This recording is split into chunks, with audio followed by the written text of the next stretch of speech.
Hey guys. This is part 4 of What If Naruto Realized His Full Potential. Hit like and subscribe if you like this one, and also please check the author in the description. Let's start.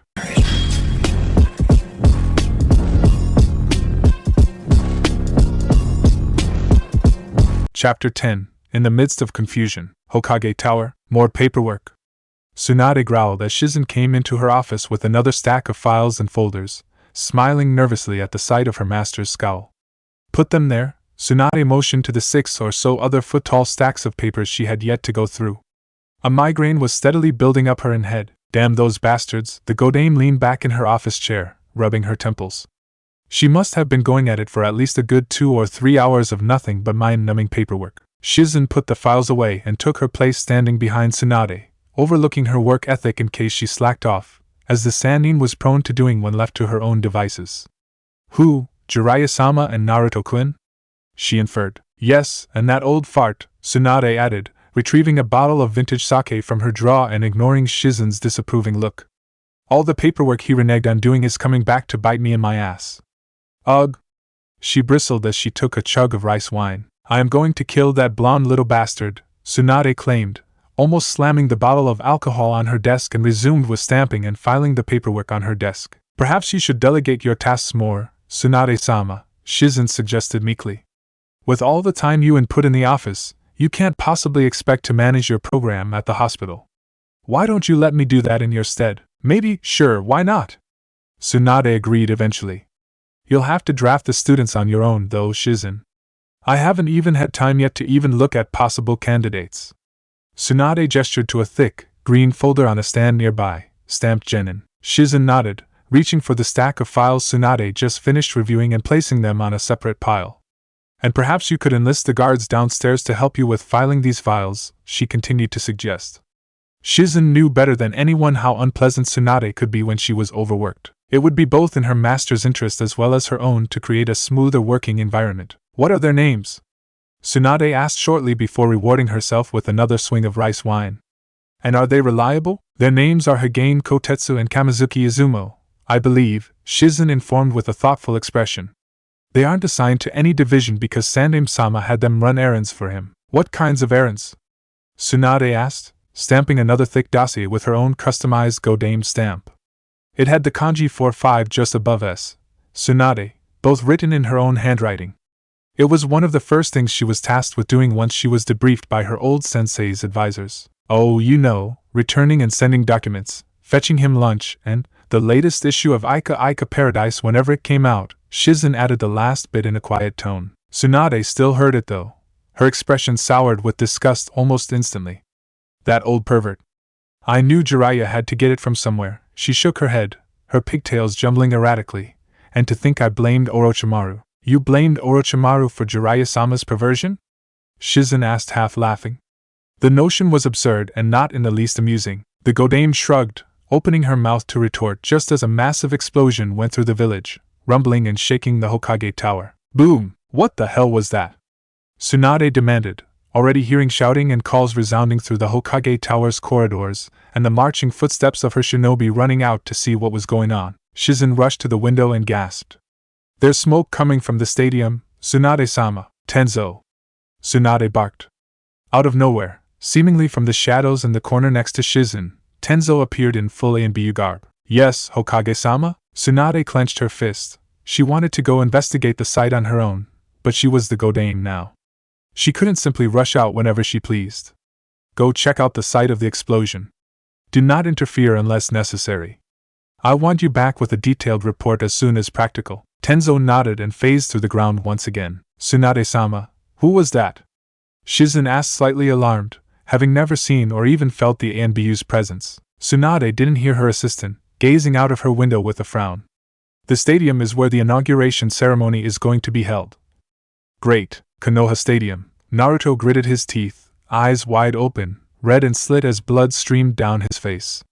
He heard the soft cries of Konohamaru, Udan and Moegi, relieved that they were, for the most part anyway, unharmed. They were trapped under a mountain of debris. It was pitch dark and he couldn't see them, but he could tell they were close to him. With greater luck than he had imagined possible, He had managed to surge forward at the last second and stop the massive chunk of concrete from squashing them with his own body. His body shook uncontrollably, especially his arms as he tried to keep the massive piece of fallen ceiling from sinking him into the ground under its sheer, knee-buckling weight. And Naruto Niken? Moegi whimpered, feeling drips of moisture fall on her arm. Are you okay? I'm just fine, Naruto lied, not wanting to alarm her by telling him he was dripping blood like a leaky faucet. They audibly jumped at the sound of his voice, now deeper and more gruff and raspy sounding under the Kyuubi's influences on his body. Konohamaru, Udan, can you hear me? Yeah, Konohamaru stammered. Followed by Udan's quivering voice, yes, na Naruto Nizen. The Jinchuriki let out a sigh of relief. Don't you guys worry, you're safe with me, he assured them. I need you two to move closer to Moegi, Naruto instructed, and they did as they were told. Alright, now stay calm. Naruto closed his eyes, focusing on calling on as much of the Kyuubi's chakra as he could while his wounds were still healing. Come on, Naruto, focus, you can do this, Naruto thought as he slowly and carefully moved the massive concrete and the smaller of pieces on top of it awkwardly on his back. That was going to kill in the morning. Dunk! Smaller pieces of stone fell down, and judging from his yelp, a particularly large one hit Konohamaru on the head. Sorry about that, Naruto said as he fell to his backside. He looked up and noticed that rays of light found their way through the cracks in the pile-up. I'm going to try and get you guys out of here through the ground. Naruto breathed heavily as he spoke, his body positively aching with agony. So hold on close. Okay, Naruto Niken, Konohamaru nodded, now visible under the dim rays of light. Moegi Udan, are you ready? Naruto asked the two other members of the Konohamaru Corps. They nodded in response. Okay, move a little closer. I'm going to need room for at least 2 clones. Once they moved, Naruto made his unconventional hand seal. Kage Bunshin no Jutsu. 2 shadow clones appeared in the small enclave and latched on to Konohamaru and Moegi whilst the original grabbed Udan. Naruto swallowed thickly. He hadn't made much use of this technique up until now, nor had he ever tried it with another person, but he didn't have much of a choice. Who knew how much longer they would be stuck under the debris? For all he knew, the pileup was about to collapse on top of them any moment now. Okay, on 3, take a deep breath and close your eyes. 1, 2, 3. Doton, Dochu Igyo no Jutsu, slowly at first and gradually faster as Naruto softened the earth with his chakra, they sunk through the ground as though intangible. Naruto almost panicked once they sank, thinking he should have sent one of his clones first, but just as quickly snapped out of it, forcing himself to be strong and move through the earth towards the thumping source of vibration, most likely from the footsteps of other shinobi on the bomb site. It was their best bet. Moments later they emerged from the ground, shooting upwards and with chakra-enhanced jumps, gulping for air. Over here, we've got some survivors. Someone called out. There were shouts of acknowledgement as others ran over to them, some of them calling out Konohamaru's name as they recognized him to be Sandame's grandson. Ebisu-san, over here! Naruto's clones dispelled as he wiped the mud out of his eyes. He had used so much chakra to soften the earth, it had become like a liquid substance. Are you 3 okay? Naruto wheezed, looking to the Konohamaru Corps. They hiccuped barely coherent responses. Good, Naruto looked to one of the shinobi around them, recognizing him to be Ebisu, Konohamaru's tutor. Ebisu-san, Konohamaru and his friends need to be escorted home. Ebisu already had his arms around the 3, examining them for injuries as the other shinobi ran past them towards other survivors. Of course, but what are you going to do? The Tokubetsu Jonin asked in response, somewhat put off by the Jinchuriki's relaxed demeanor. I saw the guy who did it, Naruto replied as he got to his feet and made another hand seal for his signature jutsu. He can't have gotten very far, and if he did, there's no harm in trying. Taju Kage Bunshin no Jutsu. In an instant, with masses of pillars of smoke, hundreds upon hundreds of Naruto clones appeared and took off in separate directions, tasked with finding the cloaked culprit, voicing their intentions as they audibly promised to tear him a new one. Remarkable! Ebisu exclaimed at the sight of a good 400 pissed-off Naruto clones taking off. A few other shinobi nearby were still picking up their jaws when Naruto looked at Ebisu impatiently. Despite his seemingly calm demeanor, the very fact someone had nearly killed him along with the Konohamaru Corps had sparked a rage inside of him he felt would explode if he didn't do something about it. Ebisu seemed to pick up on his ire and took the Konohamaru Corps along with him, who, surprisingly so, made no protest as they were probably still holding back tears from their fright and had yet to catch their breath from traveling underground, unlike Naruto, who had practiced the Doton Jutsu on his own enough times to be more or less accustomed to the breathlessness. Uzumaki, Naruto, said Jinchuriki, looked to the distance, and found his senior teammates from Team 312, Surugaku and Hayes, approaching him. Oh right, you guys were scheduled to come back from your mission today, Naruto remembered out loud. Uzumaki, what happened here? Surugaku demanded with a panning look around the now ceiling-less stadium. The entire building was more or less destroyed. A few small fires raged here and there, but nothing a Swate Unjutsu couldn't handle. Hayes whistled at the sight of the damage. Taicho, he greeted Surugaku with barely veiled disdain. What the fuck do you think happened? Somebody set off explosions here. I saw the guy who did it, and when I get my hands on him, I'm going to rip him apart limb from limb. Surugaku looked around again, as though expecting to find the culprit peeking around a corner. Why didn't you stop him? Because I had to look after my students, Naruto replied firmly, sitting on the ground to catch his breath.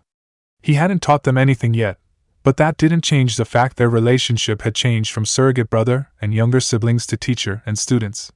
Besides, that sounded a lot cooler. Unable to argue with that, Surugaku looked to Hayes. We should go to the Hokage Tower and report to the council. That won't be necessary, Naruto fell in. We have a new Hokage. Surugaku and Hayes looked at him with suspicion. And who would that be, Uzumaki? Where the hell were you these past few weeks anyway? The older shinobi scowled at him. Fetching Konoha's Godame, Tsunade of the Sannin, Naruto held his gaze evenly. It irked his team leader a lot more when he acted like this, calm and all-knowing, especially when he himself wasn't. But don't take my word for it, Naruto said easily with a shrug. I mean, why start now, right? Surugaku opened his mouth to retort, but finding none, he grunted with annoyance instead. Fine. I believe you, and that means the world to me, Naruto replied sarcastically. His TL ignored this and looked to Hayes. Go and find Nakamaru and Nara and meet me at the Hokage Tower in 20 minutes, he instructed. Uzumaki, you say you caught a glimpse of the culprit? Naruto nodded slowly with suspicion.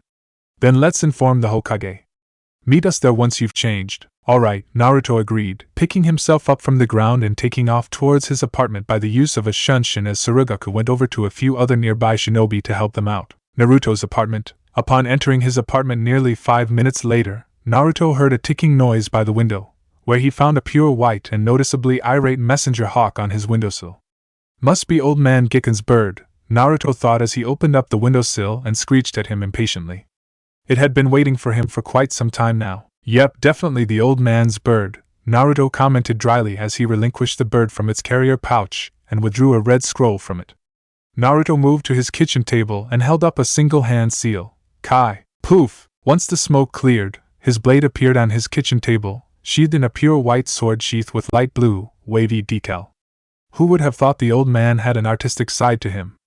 Naruto briefly entertained the thought of Gikken painting beautiful murals in free time. It made him chuckle a little as he inspected the blade, which came with a matching belt. He noticed a note attached to the bandage-covered guard of his sword and read it. Uzumaki, the sword sheath ought to be a perfect fit.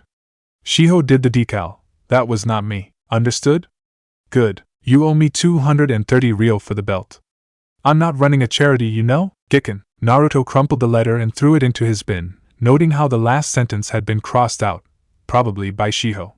Thanks for the good work, old man, he said out loud as he placed the sword back on the table and went to take a shower. A good 15 minutes later he emerged from the shower, content with having gotten the dirt and blood out of his hair. He threw his clothes in the bin. They were ruined now. He then got dressed in his skin-tight bodysuit and usual shinobi attire with his modified regulation flak. Figuring the kodachi would be best placed on his back, straight down his spine, Naruto strapped his Tanto's leather sheath to his left thigh, shortly after putting on his utility belt, to which he attached several default pouches that covered the entirety of the small of his back. That looks about right, Naruto noted, taking in his reflection in the mirror as he pulled on his metal-plated, fingerless gloves and then pulling his bracer over his left forearm. He ran a hand over his smooth surface, feeling a fresh wave of affection for the mad scientist that had given it to him. Naruto made a mental note to speak to Jiraiya about his hair-altering jutsu. It would save him time getting his cut. Outside the Hokage Tower, "You're later," Surugaku stated with a pointed glare and arms crossed over his chest as Naruto arrived a good 15 minutes later than he had stipulated. "Or maybe you're just early," Naruto replied flippantly. "I was covered in mud and blood, okay?" he added when his TL gave him an annoyed look, one he responded to with a blank expression. Noticing Shikamaru crouched lazily nearby, the blonde grinned at the shadow user. How was your mission, Shika? Shikamaru shrugged, stifling a yawn. He looked like had just been waken up from a nap, probably so considering he had just come home from a mission. We arrested 2 Akatsuki accountants. A duo of brothers, Jinji and Kyoya, settled in Otafika Gai. I don't know what happened to them after we caught them though. All I did was provide strategy, and use my cage main to capture them. Shikamaru shrugged indifferently, none too bothered with being kicked out the loop. What about you? My old man mentioned you retrieved Tsunade-sama. Catch up on your own time, Tsurugaku barked with annoyance, turning inside the tower. Hayes squinted his eyes at Naruto, or more specifically, the guard of his sword. Is that a new sword? Yeah, I picked it up on my mission with Erosenin, Naruto informed. That reminds me, I've been meaning to ask you for some pointers in Kenjutsu. Sure, no problem, Hayes agreed easily with a smile of his own. I'm no expert, but it'll do us both some good to have a training partner. Yeah, Naruto said, excited at the prospect of dueling with the swordsman of their team. Rei looked to Naruto, walking between him and Shikamaru. What happened? She asked him, to which Shikamaru raised an eyebrow. Yeah, what did happen? The shadow user inquired lazily. I was looking forward to having the day off. Someone set off an explosion at the stadium where the inauguration is being held. I managed to get a look at the guy, so Tsurugaku had us come here to tell the old lady. Sorry about your day off, Shika. I'll make it up to you guys, Naruto guaranteed. How? The lone kunoichi on Team 312 asked. Naruto shrugged as they began to climb the stairs to the Hokage's office. Well, I was planning on inviting you guys to a meal anyway, since my birthday's coming up and all, and I haven't seen any of my friends from the academy in long time now, Naruto offered. I was thinking of going to a real nice place. I'm in, Shikamaru smiled. Naruto looked at him with a deadpan expression. Of course you would, you never turn down a free meal, you cheap bastard, Naruto replied. By the way, I invited Shiho-chan and I told her you'd be there, so yeah, go with me on this one. Naruto, what did you tell her? Shikamaru demanded with an annoyed sigh. Naruto scratched the back of his head with a chuckle. Oh, you know, nothing of importance really. Just that you kind of liked her. That's not lying, you don't exactly dislike her, do you? He said as Shikamaru opened his mouth for an angry retort. Ha! Naruto exclaimed as Shikamaru shook his head and walked ahead. You shouldn't have done that, Rei commented. Whoever this Shiho person is, you shouldn't have lied to her. It'll be fine, Naruto waved it off. Shiho-chan refused to come unless Shikamaru would be there, Naruto told her. It'll be fine. If Shikamaru really had a problem with it, he would have let me know, wouldn't you think? Rei shrugged. There's no arguing with that logic. The others came to a stop in front of the doors. Tsurugaku swallowed thickly. They weren't summoned by the Hokage, so they had no real reason to be going to her office. Naruto grinned, brushing past him and opening the door, cheerfully greeting the good dame. Tsunade Bachan auf. Zoom! A book came soaring through the air and struck Naruto dead center in the face with enough force to lift him off his feet and launch him against the wall behind him. Gaki! Tsunade barked angrily. You did this to me, she accused loudly, smacking the pile of papers on her desk. On your knees and apologize. Naruto held his face, a tiny tear at the edge of his eye biting back the pain. Apologize? He demanded with a high-pitched voice. What is wrong with you? I didn't force you to take the job, ga. He lightly pinched his stinging nose, his voice sounding thicker. That was uncalled for. Shut up. I apologize for nothing, Tsunade declared shamelessly, moving back to her seat. Well, what do you want? Tsurugaku looked from Tsunade to Naruto with wide eyes, his jaw dropped, but no sound came from his mouth. Hayes swallowed thickly with squinted eyes, clearly terrified. Rei's eyes were widened and blinked a few times. Even Shikamaru looked visibly unnerved, rubbing the back of his head. What do I want? Naruto repeated, picking himself up. Right now, I want kick your wrinkled ass from here back to Tanzaka Gai, Tsunade-sama. No!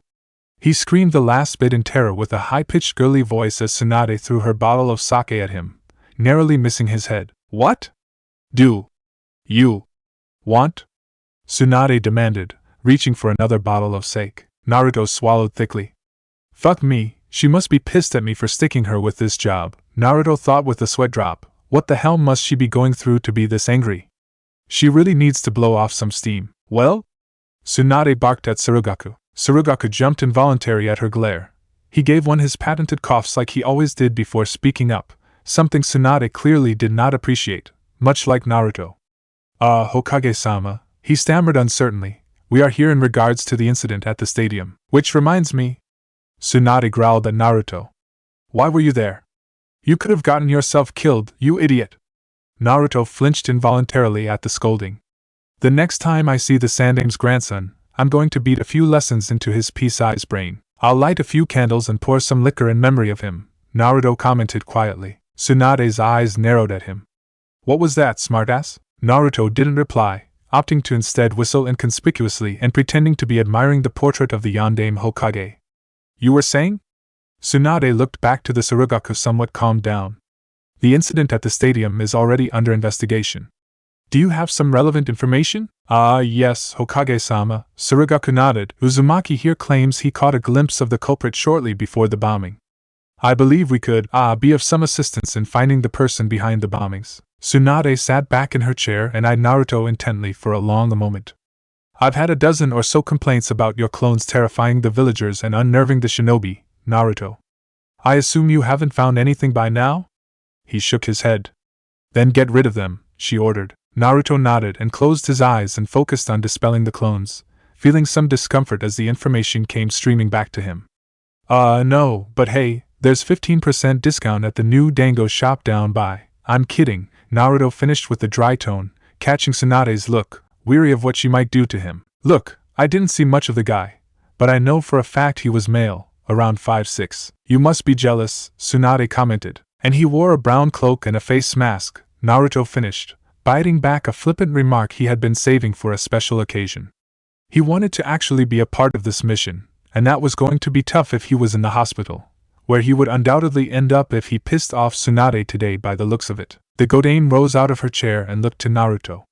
Alright then, it won't hurt to have a few more eyes and ears out there, she said. I'm issuing you with a B-ranked mission, Naruto. Assemble a task force consisting of no more than 3 teams and search the village for the person matching the description you gave me. While you investigate in the open, I'll have the right people investigate from the shadows.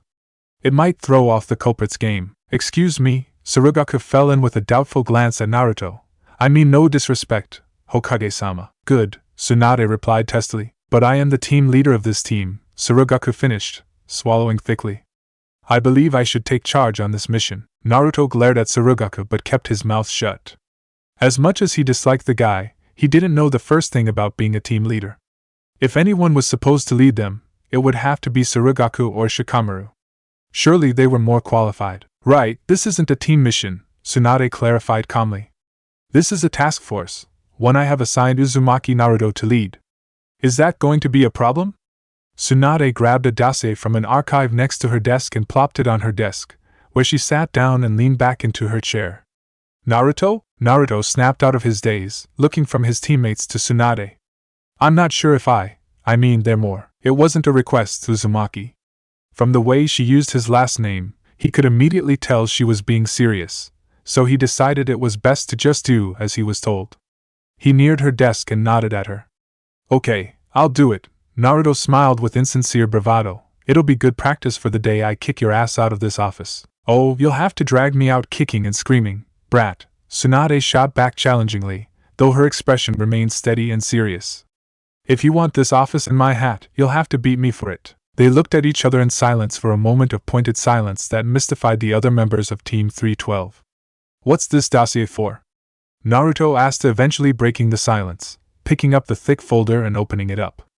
I see, he said when he opened it. It was filled with files on Konoha's genin. Skimming through the pages, he recognized some from the academy, noting that some of the genin he had known in the academy had their files stamped with Gia. He wasn't too sure how to process that information, so he decided to push it to the back of his head. Now wasn't the time to be pensive. What are your orders? Godame-sama? As head of this task force, the responsibility to assemble the teams is all yours to decide, Tsunade stated with a calculative gaze at the respectful way he addressed her. It falls on you to decide on who you will pick to be a part of this task force, and how you will balance the teams based on each individual's skill set. To her surprise, Naruto placed the dossier back on her desk without hesitation. I think I have a pretty good idea on who I want for this task force, Tsunade Godame-sama. He struggled more with keeping up the respectful way he addressed her than he was proud of, but then again, He was never one for formality, and by the look of her bemused expression, she appreciated the effort anyway. So soon? Tsunade asked, to which he nodded. I would like to enlist the Genin Teams 7, 8, 10 and Team Guide to be part of this task force, Naruto replied. I've seen each of them in action at least once, and I'm familiar with them enough to work in a team. Tsunade held his gaze and nodded. I see, well get going then. You may send out summons to them by messenger hawks on my authority. Tsunade grabbed a piece of paper, scribbled something on it, and then stamped it with her Godame's seal and then gave it to Naruto. Now then, dismissed. Tsurugaku looked livid and promptly stormed out of the office, followed by Heize, Rei and Shikamaru, who conversed quietly amongst themselves as Naruto stayed behind, straggling uncertainly as he looked at the Godame. What is it? Tsunade asked. Do you really think I'm ready to lead a task force? Naruto voiced his uncertainty now that they were alone. I mean, I haven't even led a team yet, so how am I going to lead 3 on my first time being a leader? He hated how weak he sounded, but it couldn't be helped. He wasn't a leading figure. He never had been up until now. It made him painfully aware of what was awaiting him the day he became Hokage, which he now started to question whether that was what he really wanted. 2. Tsunade picked up on his concerns. Her expression softened. You'll do fine, she assured him confidently. I'm not exactly much of a leading figure myself. In case you haven't noticed, he smiled at that. I've never been much of a leader. I was a good teacher, but never one that actively sought out to lead. I usually left that to others around me, she revealed. But if I can do it, then why the hell shouldn't you be able to do it too? You're the one that convinced me to take this job, Uzumaki, and I'm not stepping down till you come and take my seat, so whatever is holding you back from becoming a leader, get over it. You can do this. Naruto beamed at her. Thank you, Tsunade-bachan, he said with genuine humility. I won't let you down, I promise. I know you won't. Now get out of my office. Tsunade barked at him. This whole touchy-feeling nonsense makes me want to hurl. Naruto laughed as he nodded and turned to exit the office. He stopped by the door, and turning around to face her, he remembered a promise he made. I need to ask you a favor, Naruto said with an unreadable expression. A favor? The Godame repeated with a raised eyebrow. Yeah, but not for my sake, Naruto was quick to point out from across the room. I need you to look into a friend of mine by the name of Rock Lee. Tsunade recognized the name, having gone through a few files earlier that day. What about him? She asked, curious for his answer. He got hurt pretty badly during the Chunin exams a while back, Naruto began. His injuries were so bad, he had to quit being a shinobi because none of the doctors were able to heal him. I was hoping you'd take a look at him. She looked at him in a silence for a long moment, measuring how determined he was to help his friend and how much it meant to him. You're not going to let this go, are you? He shook his head with a shameless grin, prompting her to sigh in defeat. I can't promise anything, you know that, right? Naruto nodded with a grave expression. I know you can't, but if anyone can help him, it's got to be you, Tsunade-bachan, he said. He turned around fully and gave the deepest bow he had ever done. Tsunade scowled at his formality. Don't be so formal around me. It doesn't suit you even if you can be a little more respectful. He grinned at her and left the office. I owe you one. The door closed with a soft click, leaving Tsunade to her own devices. That kid is going to be the end of me someday, Jiraiya, she said to her fellow Sannin, who she had sensed moment before. He was perched by her window and smiled at her knowingly. What? I gotta hand it to the kid, he has a way with you, Jiraiya stated, much to her annoyance. If it were anyone else, you would have flat out refused and told them to see Shizen about it. The sage was right, but they both knew she'd be damned if she admitted to it. Tsunade pulled her desk drawer and her retrieved 2 saucers and poured one of herself and one for Jiraiya. It can't be helped. He's just like Nawaki in that sense. Aside from not letting him fight on the front lines, I don't think I've ever refused him anything. You look tense, Jiraiya observed with a gulp of his cup, emptying the liquor into his mouth in one. Why don't you and I go blow off some steam? Tsunade a single eyebrow. I'm listening. 45 minutes later, briefing room 12. Naruto stood behind the lectern as Team 8, Sasuke, Sakura, Ino, Choji, Niji and Tenten walked through the door. All of them had been summoned by messenger hawks sent out on the authority of Tsunade, who allowed Naruto to make use of the vacant briefing room. What's going on? Ino asked Sakura as they saw Team 312 seated already whilst Naruto stood by the lectern, writing on a sheet of paper. Sakura shrugged, looking distracted as she eyed Naruto, who seemed to be engrossed in what he was doing. Shikamaru? Yamanaka looked at the shadow user sitting in the front next to 3 other shinobi she didn't know. Yo, Shikamaru greeted, utterly relaxed as always and, judging by the small smile on his face, amused with the situation. Choji, Ino, the shadow user motioned to the two seats next to him while stifling a yawn. Teammate looked at one another, voiced their confusion amongst themselves. Why is Naruto standing behind the lectern like some big man? Kiba challenged, to which Akamaru yelped.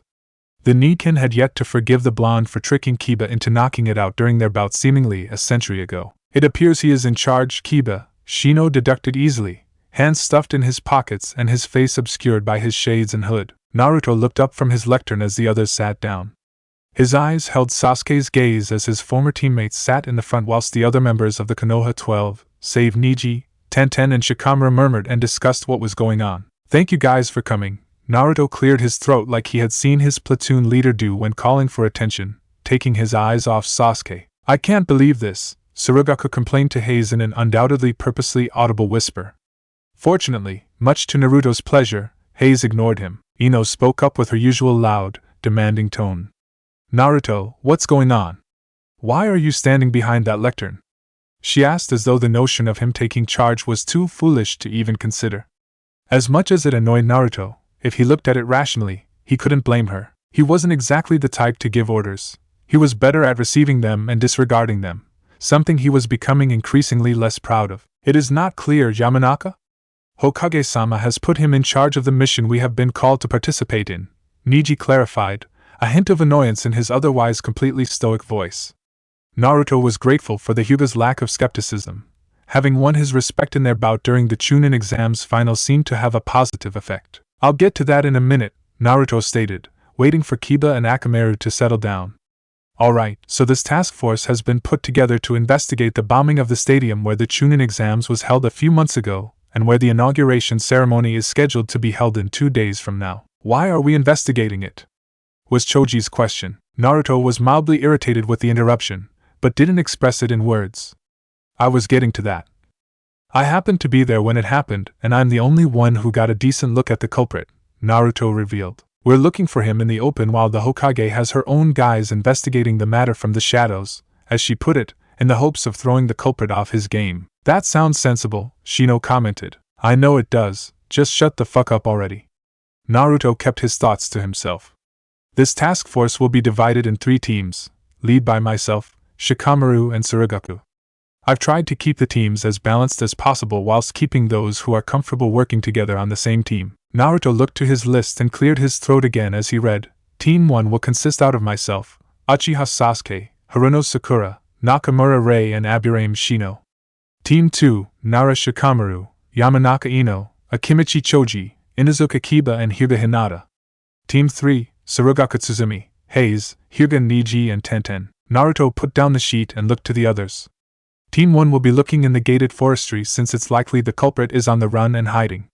Team 2 will be patrolling the abandoned apartment complexes on the outskirts. Team 3 will be stationed at the main gate, which is the only gate open at this time, in case the culprit tries to slip out under the guise of a merchant, or something.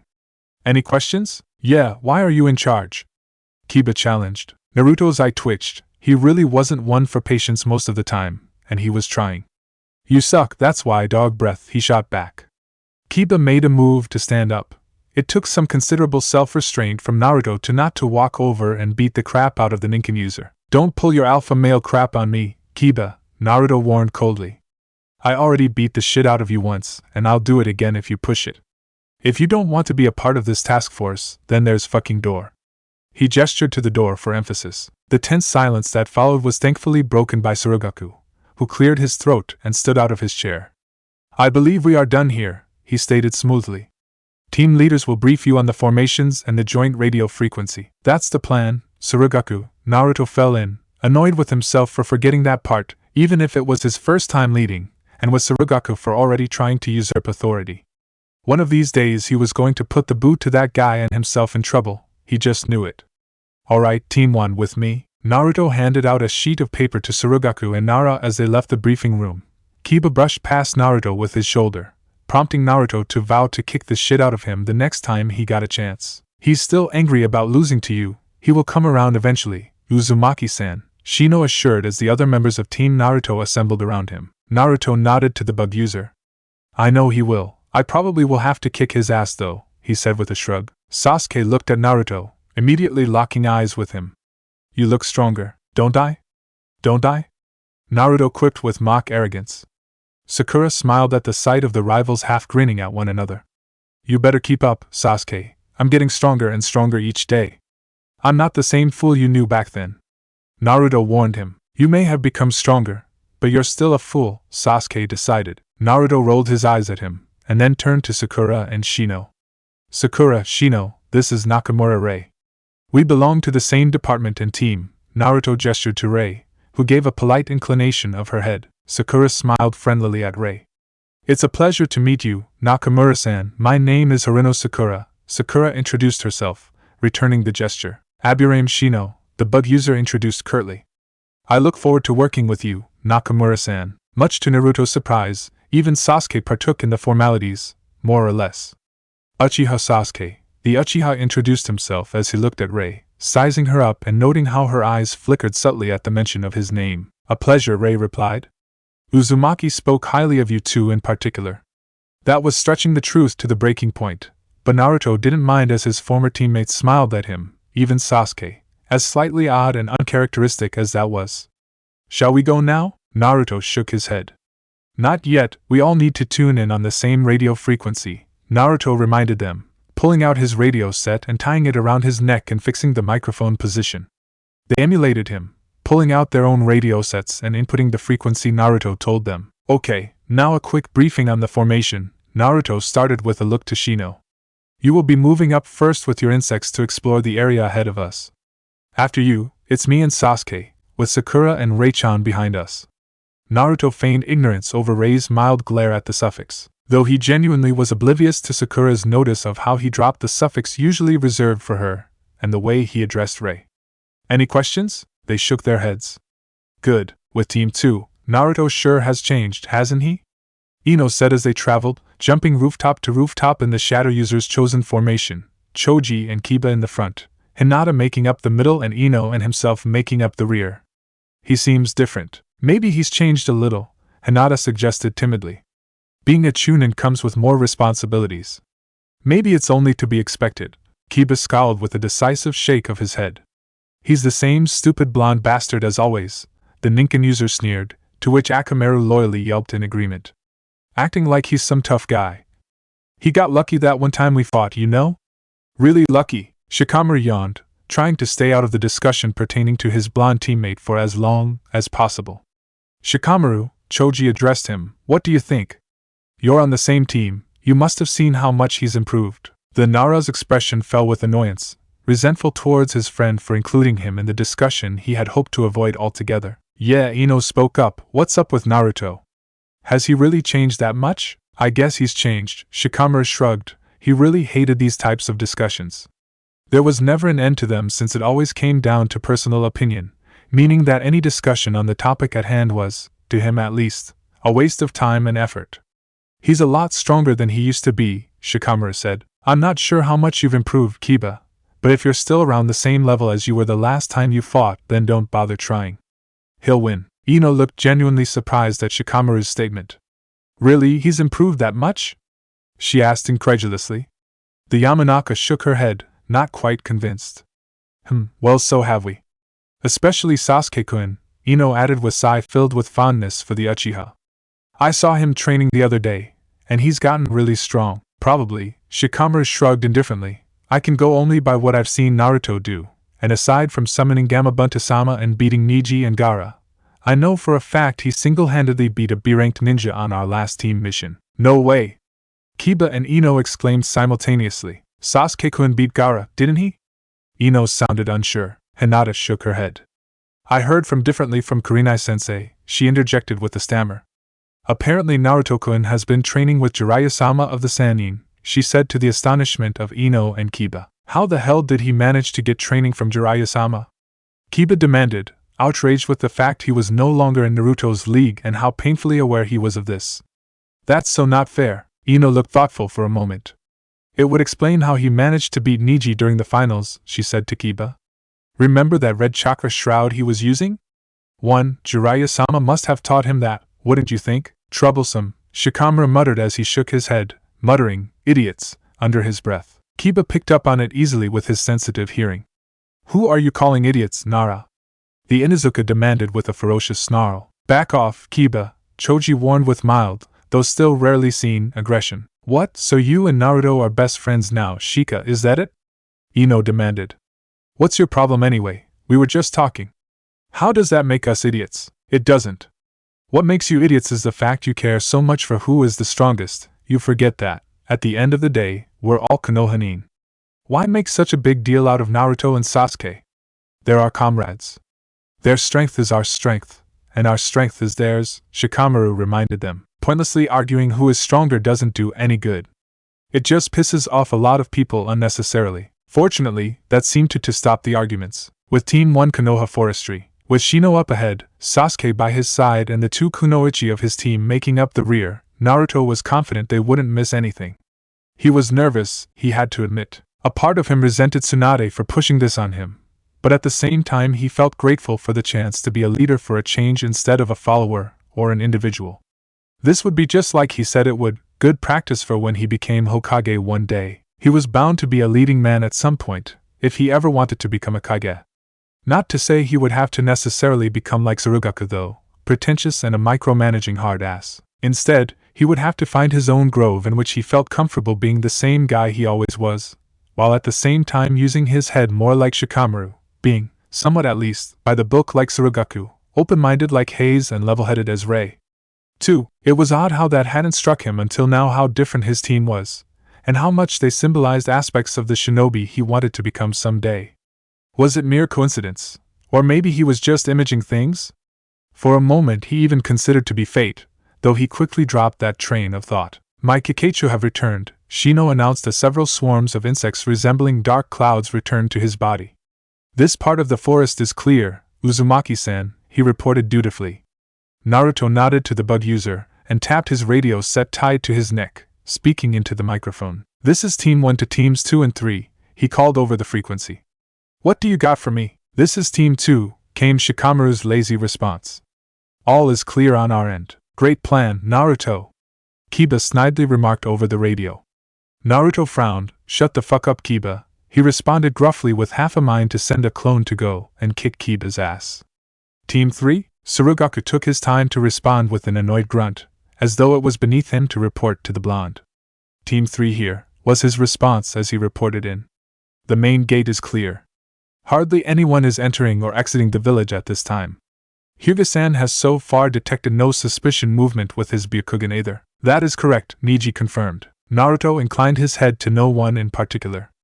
"Alright, Teams 2 and 3, keep me posted," he said shortly before tuning out.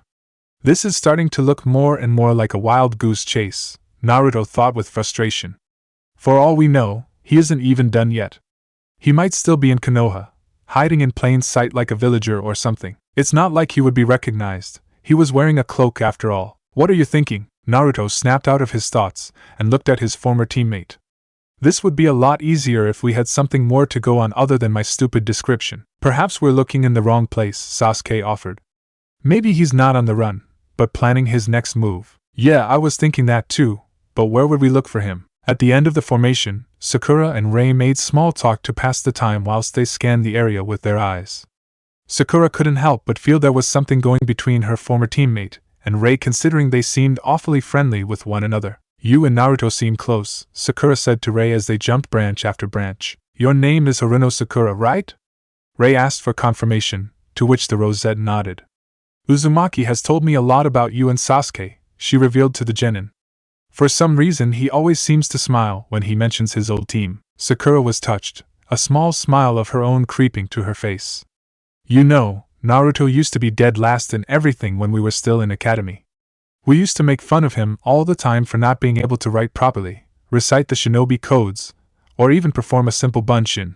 But now, looking at how much he's changed, he's gotten along farther than any of us have, with the exception of Shikamaru." As she said this, Sakura realized how much her respect for Naruto had grown. No longer was he the obnoxious brat that would follow her around, pestering her for dates and picking fights with Sasuke. He had started to change after their mission to Nami no Kuni, and he started to progress at an incredible rate ever since. It was depressing in one way how much he had changed since she hadn't gone through much change herself, but it was oddly inspiring somehow. Seeing Naruto accomplish his goals, it made her want to try harder and believe in her own power. Do you regret not taking him up on his previous offers? Rei asked bluntly after seeing the storm of different emotions play out on Sakura's face.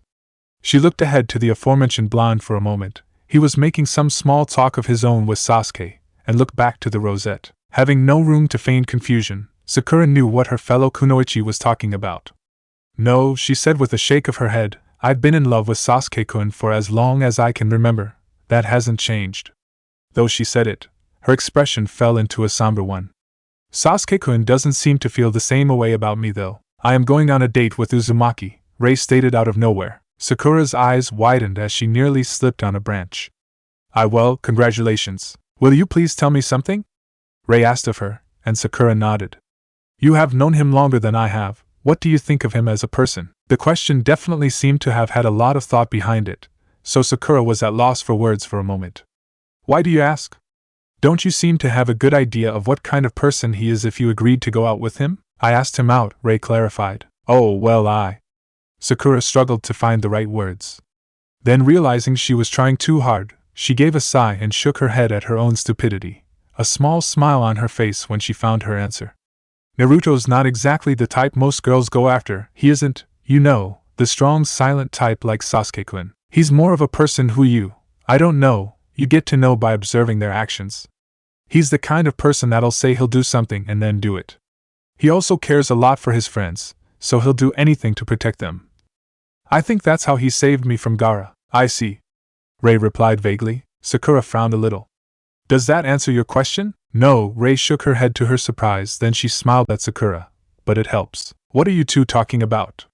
Naruto asked, noticing them talking. Nothing, they said simultaneously. With Team 3, Hyuga-san, try again, Tsurugaku ordered Niji as they stood on a tall building by the gates. Niji's eyes flared with the Hyuga sight and panned the area with a long gaze, slowly taking in all the different chakra signatures. It's all clear, he reported as his Byakugan faded. We may very well have to go around asking questions. Yeah, he's got a point, Hayes agreed. Tsurugaku took one more look on his own and then nodded. Alright, we should. Boom! With Team Naruto. As the explosion went off in the distance, Naruto and his team came to abrupt, crouching stops on branches. What the hell? Naruto shouted as he turned to the source of the smoke clouds spiraling upwards. That's where the Hokage Tower is located. Naruto punched the tree he was perched in with frustration. Shino raised his arms. Kikaichi bugs swarmed out of his sleeves, taking high to the skies and heading to the heart of the village. We were looking in the wrong place. Sasuke gritted his teeth, looking to Naruto. What now? Team 1 to Teams 2 and 3, Naruto pressed the radio set tied around his neck. Head for the Hokage Tower immediately, the culprit might still be there. If you see anyone suspicious, I don't care if he's got a Konoha headband, you stop them. Got it, Shikamaru replied. Tsurugaku's response came a moment later. This is Team 3, we are already on the site. He shouted over the radio.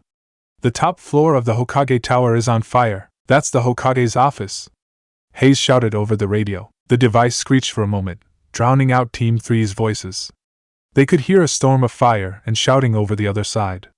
Team 3, come in. Naruto shouted over the radio. Niji, use your Byakugan, damn it.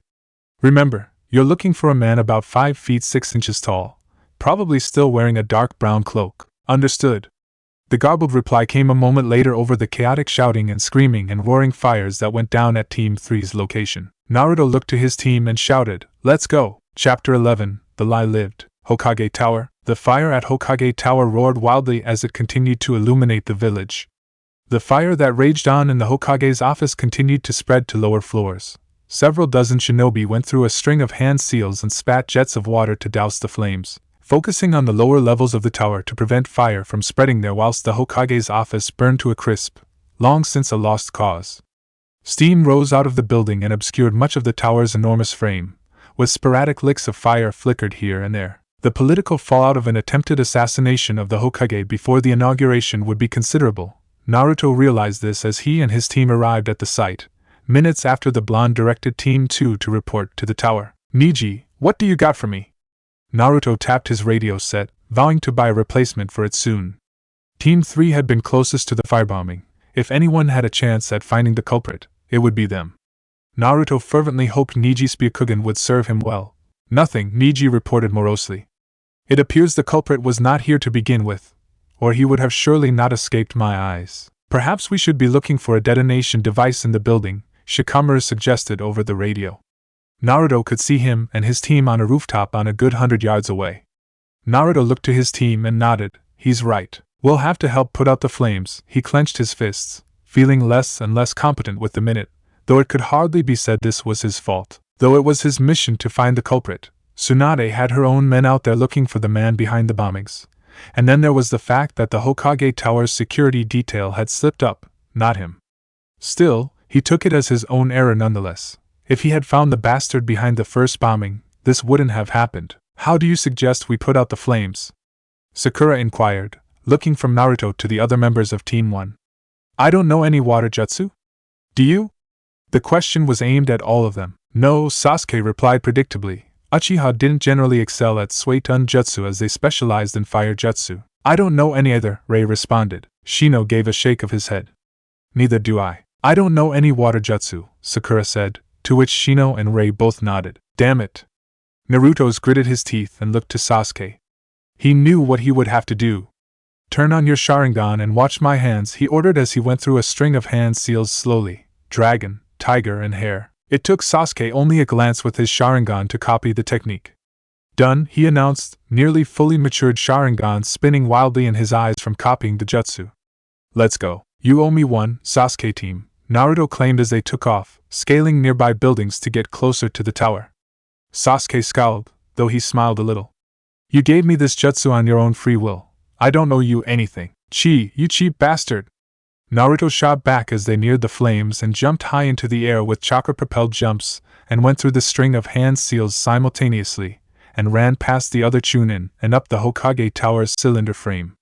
Suiton, Mizurappa no Jutsu, they shouted simultaneously a second before they spat enormous body of water into the office as they jumped through the window, dousing the flames with ease as a result of their combined efforts. Vapor rose of the room, almost completely obscuring their view. Bachan? Naruto shouted out as he formed another string of hand seals when Sasuke looked the other way. He wasn't about to give away another jutsu. Futon, Repusho, Naruto thrust his palm forward directing a controlled blast of wind to get rid of the obscuring steam like a high-powered fan. There's no one here, Sasuke stated after quick panning look with his Sharingan. Naruto let out a sigh of relief, realizing the gale palm technique. Phew. At least that's, ouch. Naruto raised his right foot as he heard something crack under his weight. Crack. What is it? Sasuke asked alarmed. Kunai instantly pulled out and held in reverse grip in both hands. Naruto picked pieces of porcelain from his foot. I stepped on something, he grunted to the raven-haired Uchiha scion. What the hell is this? Naruto stooped and found the remains of a Ichiraku's delivery bull. Stupid old lady. With a shake of his head he discarded it, throwing it aside, the puncture wounds in his foot already closing up. What the hell went on here? A loud voice demanded. Naruto looked to the door to find Tsunade with a livid expression. He struck again. Naruto gritted his teeth, frustrated with his inability in preventing the attack. We were out looking for him in possible hiding places. We didn't think he'd actually come back. How the hell did he get inside here? Jiraiya appeared behind Tsunade with an apprehensive look about him. His hair and clothes seemed ruffled up a bit, and come to think of it, Tsunade seemed just as disheveled. Naruto looked at the two of them for the longest time. Tsunade-bachan, I'm really glad you're okay, but where were you when the fire happened? Naruto asked tentatively. Tsunade glanced to Jiraiya, a red tinge on her cheeks. That's none of your business, brat. Naruto's jaw dropped as his mind connected the dots between their disheveled appearances and Tsunade's response, and came to the most logical conclusion. That's disgusting, Naruto said judgmentally. Ugh. Why didn't you just lie to me? Now I have to live with that information. Naruto looked to Sasuke, who had up until that point remained silent. Can you use your Sharingan on me and make me forget what I just learned? It doesn't work that way, Sasuke frowned at him. Tsunade growled at her fellow blonde, grow up, will you? She shook her head at his stupidity, ignorant of the fact Jiraiya standing behind her seemed very, very pleased with himself. The old pervert has a point, Tsunade acknowledged. How the hell did he get in here? Maybe he has an accomplice? Sasuke offered with an apprehensive look at the Godame and Sannin, either of whom he had met up until now. We have been operating under the assumption the man we are looking for on his own, but what if he isn't? It's possible he isn't alone. That wouldn't matter, Naruto told him. Nobody can get into the Hokage's office without explicit permission. I would know. I've tried to blindside Gigi and steal his hat enough times to know that even the secretary can deliver an ass-kicking if necessary. What? He asked once he noticed their deadpan expression. Moving on from that asinine comment, Tsunade drawled, though you're right. Whoever tried to firebomb my office must have gone through the usual procedure, seeing the guards outside, the ground-level receptionist for clearance to my floor, and then my own secretary. Naruto looked around the office, noting Shizen's absence. Where's Shizen-ichan? He didn't expect her to be a part of this, obviously, since that would be just downright impossible. But as Tsunade's assistant, Naruto rarely saw her on her own. There have been some casualties, Tsunade said gravely. 2 Chunin staffers dead and 1 Tokubetsu Jonin in critical status. There are at least 3 more wounded that I know of. Watching Naruto's eyes widening, Tsunade scowled at him. Do you really think that is your fault, Uzumaki? Are you that much of an idiot? If I had caught him, this wouldn't have happened. Naruto glared at her. Caught him how? With a lousy description. Tsunade demanded rhetorically. This is a shinobi village, Naruto. Whoever is behind this would be an idiot for not changing his appearance after the first detonation. He couldn't argue against that. No matter how much guilt he felt, there wasn't much he could have done in the first place. Then why did you let me lead a task force to find him? Naruto shouted back at loss for words. Why did you have us look for him? Because it couldn't hurt to have more people out there, you know that.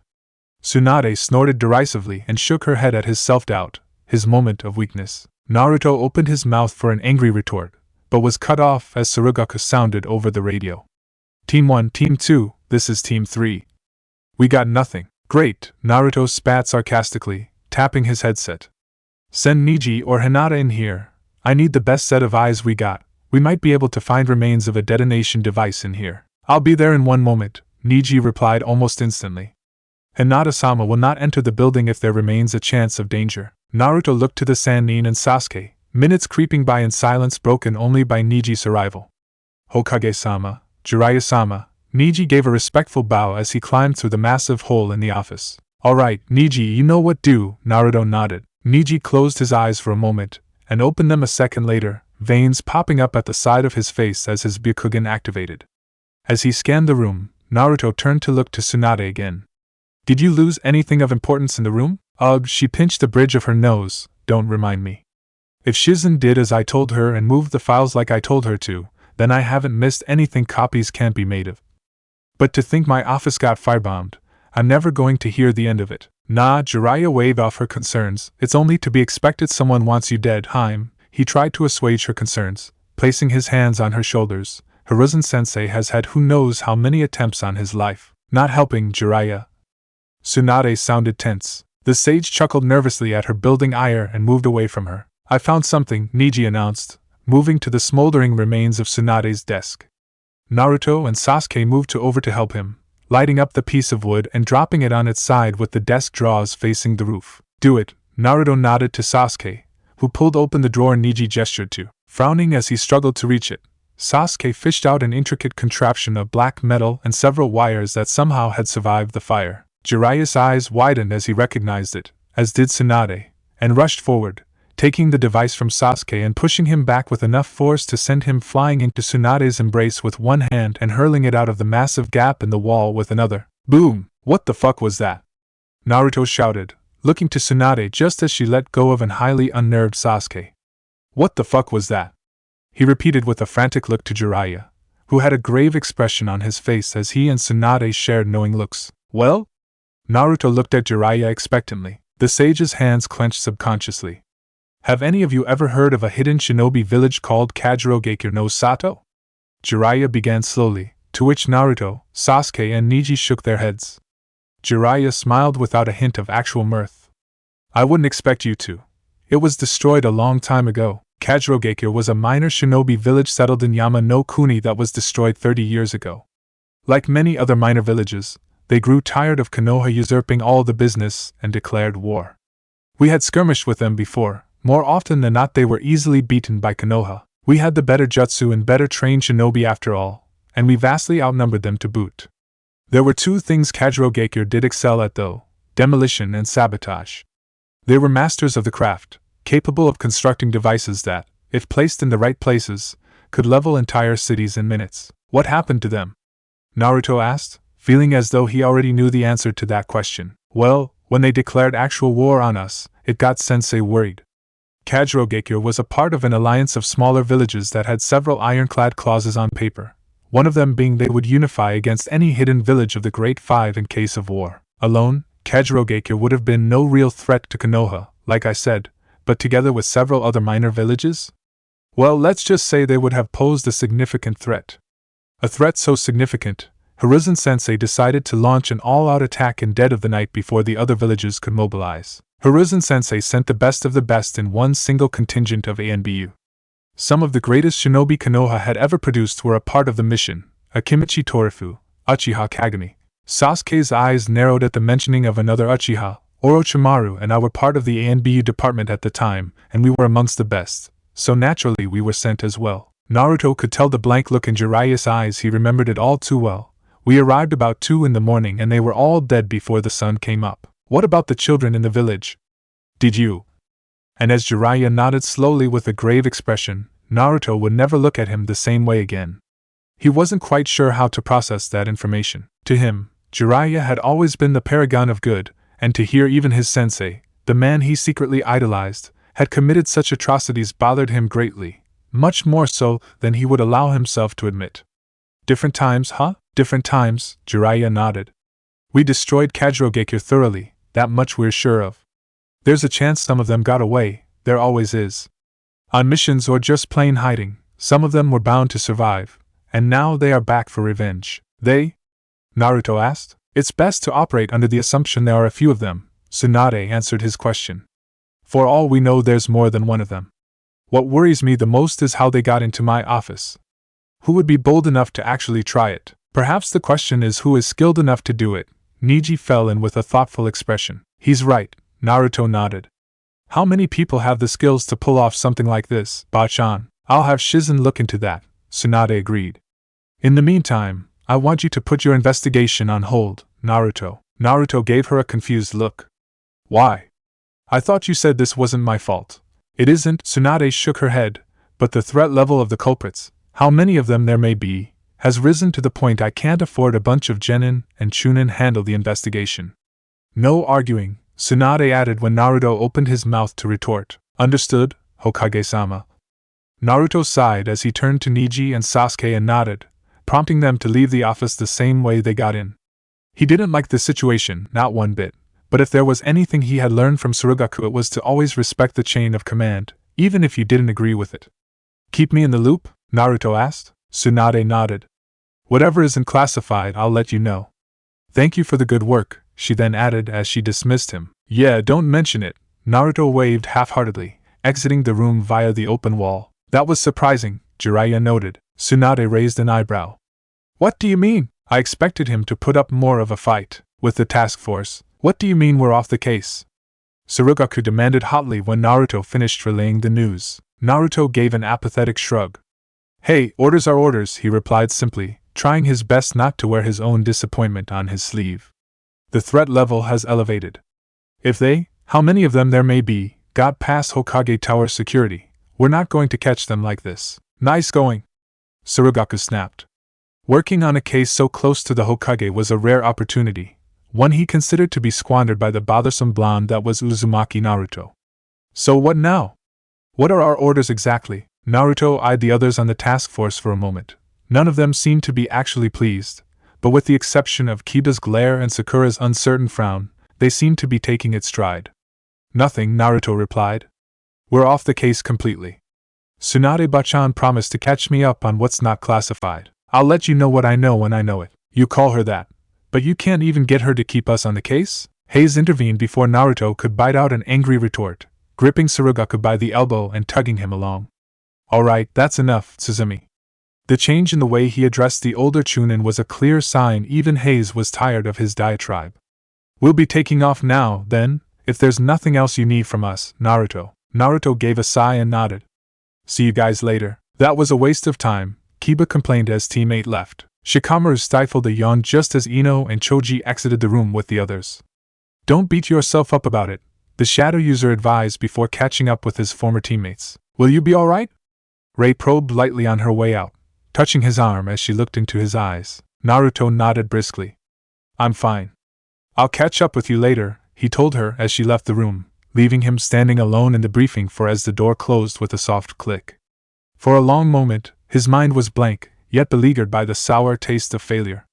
It didn't matter to him what they said. He took the second incident at the Hokage Tower as a personal failure. It happened on his watch. Therefore he had to be responsible. It irritated him how much Tsunade tried to shield him from the truth. It was partly, at least, his fault. The blonde clenched his fist and gritted his teeth. Would the Godame have been as lenient if it had been someone else, or would she have shouted at them? Ridiculed them perhaps? The young Jinchuriki gave a sigh of annoyance. He wasn't one to brood over these things usually. That was what made him strong, the ability to move past things. He would take this failure, and he would learn from it. Of that much, Naruto was certain. Naruto wandered about aimlessly on the streets of Konoha, disappointment on his mind that only seemed to increase once his stomach rumbled, reminding him of the fact he hadn't eaten in a while. Heya, I am, Naruto greeted with lacking enthusiasm and warmth. The young chef picked up on immediately, despite looking tired from a long day of work, especially now that she had to hold the fort on her own. You're upset. He could tell her fatigue was affecting her usual way of going about things. Normally, she would have probed him how he felt.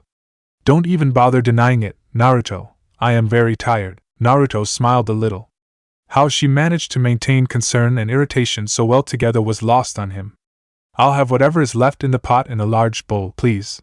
He made his order as he sat down, picking blindly as he didn't want to burden her with making a new batch of ramen when it was just him. Spill, I am said as she grabbed a bowl and lifted the cover of the large pot of vegetable ramen. What's bothering you? I screwed up on a mission. It was my first time leading, so I'm kind of bummed out about it at the moment, Naruto said with a shrug. He continued to explain to her what had happened at the stadium, how he was put in charge of task force, and how the Hokage's office was firebombed under his watch. Ayam was skeptical of his reason for being depressed. I thought we had the ANBU to take care of those kinds of investigations, she asked, to which Naruto shrugged. Sounds to me like you were way over your head to begin with, if they managed to bomb the Hokage Tower. Naruto gave her an annoyed look, but she wouldn't have any of it. Don't get me wrong, Naruto. I know for a fact you will one day become a great ninja, but as it is now, you're a chunin and you've still got a long way to go before you're there just yet. But, no buts. I barked with a vein bulging on the back of her raised fist. Naruto's expression fell into that of dry bemusement as Ayam walked to the other side of counter as a newcomer walked in.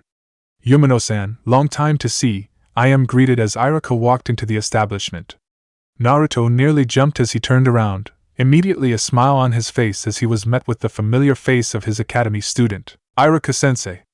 Naruto exclaimed as Iruka smiled, chuckling softly as he took a seat next to the blonde. It's been a while, hasn't it, Naruto? Iruka said. His eyes rested on the blonde's regulation flak jacket. Only 13 and already a chunin. Impressive, Naruto scratched the back of his head dumbly, for the first time in months feeling like the old kid he was in the academy. Well, I turned 14 in a week or so, Iruka-sensei. When did you make the bump? Iruka hadn't actually ever told him that. Iruka scratched his chin in thought as Ayam brought his meal. Undoubtedly, the years teaching at the academy had gone by so fast he couldn't quite recall it as fast most shinobi would be able to. It must have been 6 years or so. I was 17 when I got the bump after a B-ranked mission to Kusugakure. The academy teacher laughed for a second. I need to watch it if I don't want you to get the bump to Jonin before me. Yeah, right, like you take the offer. Naruto grinned at the older chunin who he considered to be like an older brother. You get stressed out a lot, but I know you genuinely enjoy teaching. You wouldn't leave if they offered you Kage. The three of them shared a laugh at that. As Ayam went about cleaning the establishment, Naruto and Iruka caught each other up on what had been going on in their lives. Iruka listened intently and asked a lot of questions, ranging from his fights with Gaara and Neji and to his mission to Tanzakugai and his travels with Jiraiya. Naruto was pleased with the fact his sensei wasn't surprised in the least, or even remotely skeptical, by his achievements since his promotion. Sounds like you've been really busy, Naruto, Iruka stated the obvious jokingly. I'm embarrassed to say it, but you've actually accomplished more than I have. Depends on how you look at it, Iruka-sensei, Naruto grinned at this former teacher. One day, you'll be recognized as the first teacher of Konoha's strongest Hokage in history. That's something I won't be able to accomplish. They spent the next hour or so laughing and eating as they exchanged some more stories. Admittedly, Iruka's weren't nearly as exciting as his, but Naruto had a good time listening nonetheless. It put his mind off the sting of failure, listening to his old sensei go on about Konohamaru's disrespectful behavior, for which he blamed Naruto, changes in the academy curriculum that were putting him on edge, and many more otherwise mundane subjects. Iruka said as he looked to the clock hanging behind the counter. I should get going, the Chunin said as he got off his stool. Iruka reached for his wallet but then stopped, smirking at Naruto. Say, Naruto, now that you're a Chunin, we're equals, right? Naruto gave the older man a curious expression, nodding dumbly as he chewed down a mouthful of ramen. Yeah, he said in a barely coherent manner, spattering bits of ramen over the counter, much to Iam's visible disgust. I guess so, Iruka-sensei. Good, Iruka replied, putting away his wallet. Then I'm sure you don't mind covering my bill?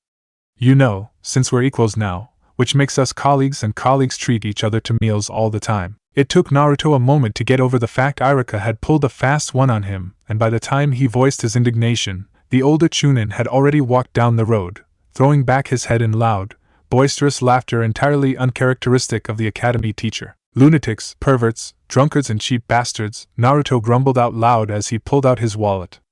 Why is everyone I know one of those? He asked of Iam, who offered a shrug and a disarming grin. Luck of the draw, I guess, the waitress offered cryptically. Naruto rolled his eyes at her as he laid down a few Jiraiya bills and headed out of the shop. Right, I'll see you tomorrow, Iam Michin, Naruto said as he pulled aside the high curtains.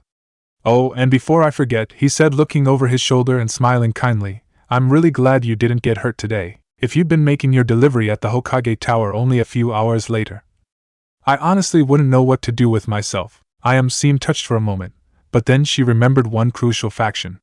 Naruto, I haven't been at the Hokage Tower today. Since it's just me, I can't do deliveries anymore, remember? Not till Dad gets back anyway. Oh right, Naruto chuckled embarrassedly. Kusa no Kuni undisclosed location. The rain bore down heavily. Retching noises emanated from the small shack surrounded by a plethora of green flowers, trees and herbs, many of which Kisame had never seen before.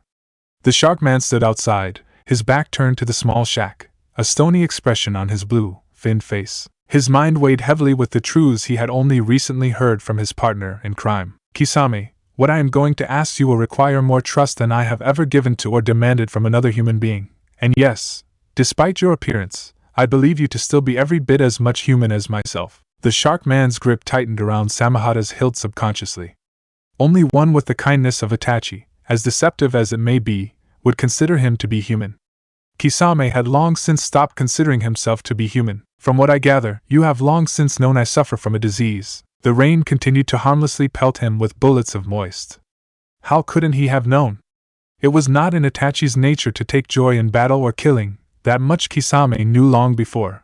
However, only recently had it finally made so much sense that in times where they could have easily dispatched their enemies with their combined efforts, Itachi had let Kisame go all out instead. And yet, it only made sense until now. Someday soon, I will die. Before this happens, before I die, I must be certain of something. Screams resounded loudly as Uchiha Itachi went through hell. How many times he had persevered through this before, Kisame did not know, yet he could not shake the distant desire. As utterly human, as utterly compassionate, as utterly disgusting it was in his eyes, that he could switch places with the man that suffered in silence for the sake of so many. Will you help me? Kisame? Kisame's thoughts were broken once again by Itachi's screams. Yes, the swordsman said out loud and to no one in particular. For your sake, I just hope living a lie was worth it. Itachi, Konoha, epiphanies were something Naruto rarely experienced. All his life, he had succeeded through handwork, determination, instinct, and the occasional lucky break. It was because of this, Naruto never considered him to be much of a thinker. Sure, in the heat of the moment, he was capable of throwing together a few strategies and they were usually right on point. However, never before had something struck him this suddenly, this violently. Never before had it become so clear to him what he was after. Naruto raised his right foot as he heard something crack under his weight. Naruto picked pieces of porcelain from his foot. I stepped on something, he grunted to the raven-haired Uchiha scion. What the hell is this? Naruto stooped and found the remains of an Ichiraku's delivery bowl. Stupid old lady. With a shake of his head he discarded it, throwing it aside. the puncture wounds in his foot already closing up. Naruto's eyes widened. I'm really glad you didn't get hurt today. If you'd been making your delivery at the Hokage Tower only a few hours later, I honestly wouldn't know what to do with myself. Naruto, I haven't been at the Hokage Tower today.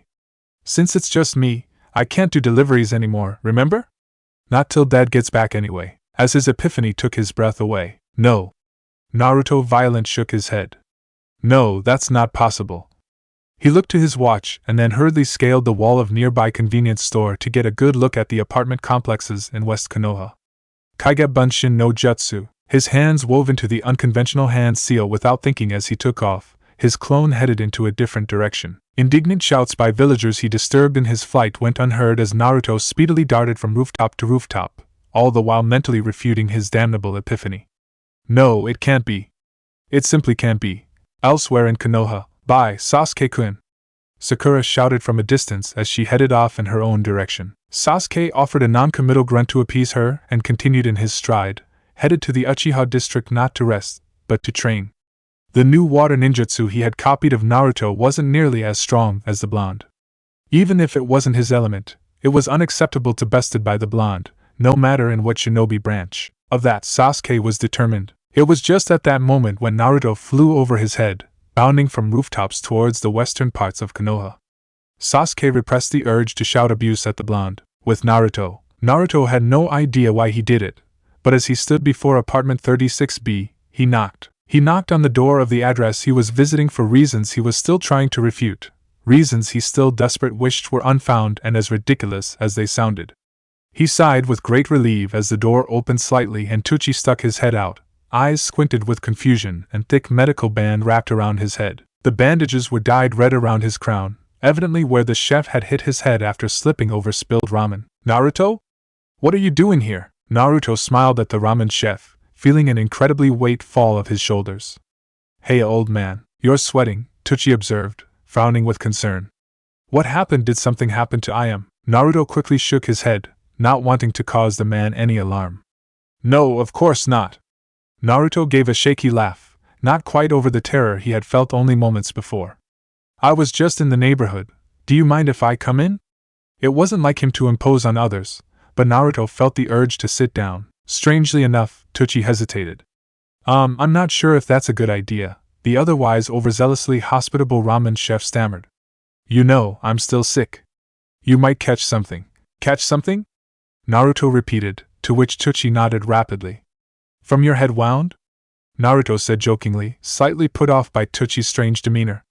The few times Naruto had been here, the ramen chef had been the most hospitable host he had ever met.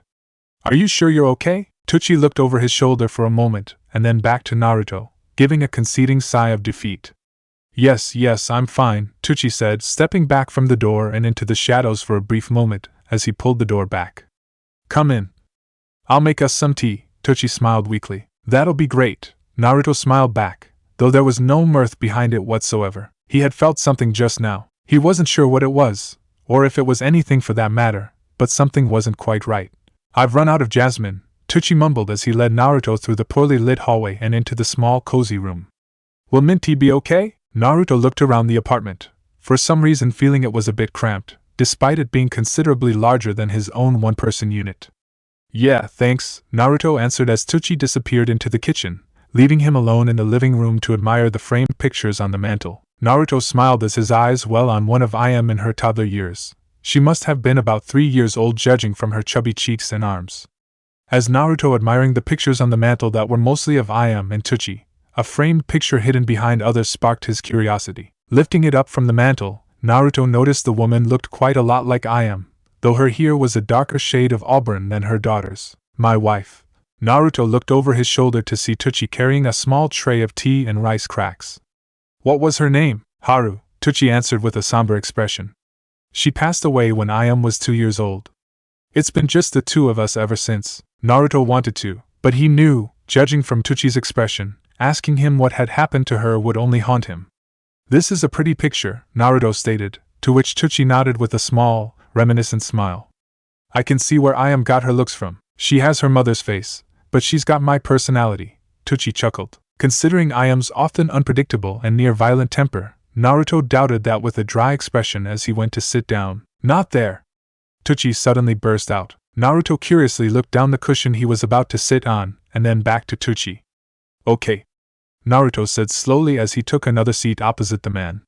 Is this better? Tuchi glared at him for inexplicable reason for a moment. It was actually quite shocking, and noting this expression on Naruto's face, the ramen chef shook his head violently. Forgive me, Tuchi apologized with a grave voice. That used to be where Haru sat. Naruto frowned at that. He wanted to apologize out of sheer reflex, but decided against it as he could tell something was off. Tuchi was lying to him, that wasn't Haru's old seat. He knew that because the last time he had been here, Naruto could have sworn he had sat in the same seat and neither Tuchi nor Ayame cared. Granted, it had been quite a few years since he had been here, but Naruto still couldn't shake the thoughts he was having. Why are you sweating, old man? Naruto asked as he looked at the older man. Why don't you tell me what this impromptu visit about, Naruto? Tuchi deflected. You haven't been here in years. Now you drop by unannounced, acting all strange. Are you sure you're okay? I'm fine, Naruto replied as Tuchi poured 2 cups of tea and placed one in front of him. Like I said, I was just in the neighborhood. Did you hear about the explosions? Tuchi inquired nonchalantly, raising his cup with 2 hands. To think someone firebombed the Hokage's office. It's unreal, don't you think? I wonder if Hokage-sama's alright. Naruto emulated the older man and took a tiny sip from his tea. Actually, I was leading a task force to investigate the incidents, Naruto revealed coolly, a calm he could not accurately describe over him. And I think I've cracked it. Really? Naruto put down the tea and gave a heavy sigh. Where is he, Tuchi? Naruto asked calmly. Who? Tuchi stammered, his squinting eyes narrowing even further. I don't know what you're talking about. Naruto's cold stare bored the older man, whose sentence trailed off into tense silence. I know you're hiding the culprit, Naruto stated. How? Naruto asked rhetorically as Tuchi opened his mouth to protest. Tuchi gave no indication he was about to respond, so Naruto continued. At the Hokage's office, I found the remains of an Ichiraku's bowl. At first, I thought Ayame was simply running deliveries, so I didn't give it much thought. It wasn't until I saw Ayame about 30 minutes ago that I found out she hadn't been running deliveries since your injury a few days ago. At that point, I knew something was up. It appears I have misjudged you, Tuchi began slowly, his hands shifting slightly. I had always pegged you to be a stupid one. In an instant, Tuchi withdrew a tanto from under the table, kicking it upwards as he surged forward with a stabbing lunge, ripping through the table with ease as the porcelain teaware crashed to the ground. Clang! Tuchi's eyes widened as found his stuck between the curved metal blades on Naruto's armguard. The blonde retaliated on pure instinct, punching straight through the coffee table and decking the ramen chef in the face with enough power to buckle his knees. Naruto raised unclenched his fist, extending his index and middle finger and summoning a large amount of chakra, expelling it through his body. Kai! Naruto's eyes widened as the genjutsu around the faltered and he found his instinctive feeling of lack of space was not unfounded. They were standing in what seemed to be a workshop Tuchi had constructed. The entire living room was filled with ninja wire, explosive tags and other equipment Naruto did not recognize. His momentary distraction cost him the momentum as Tuchi let go of his dagger and spun kicked Naruto in the chest, sending him flying into a table.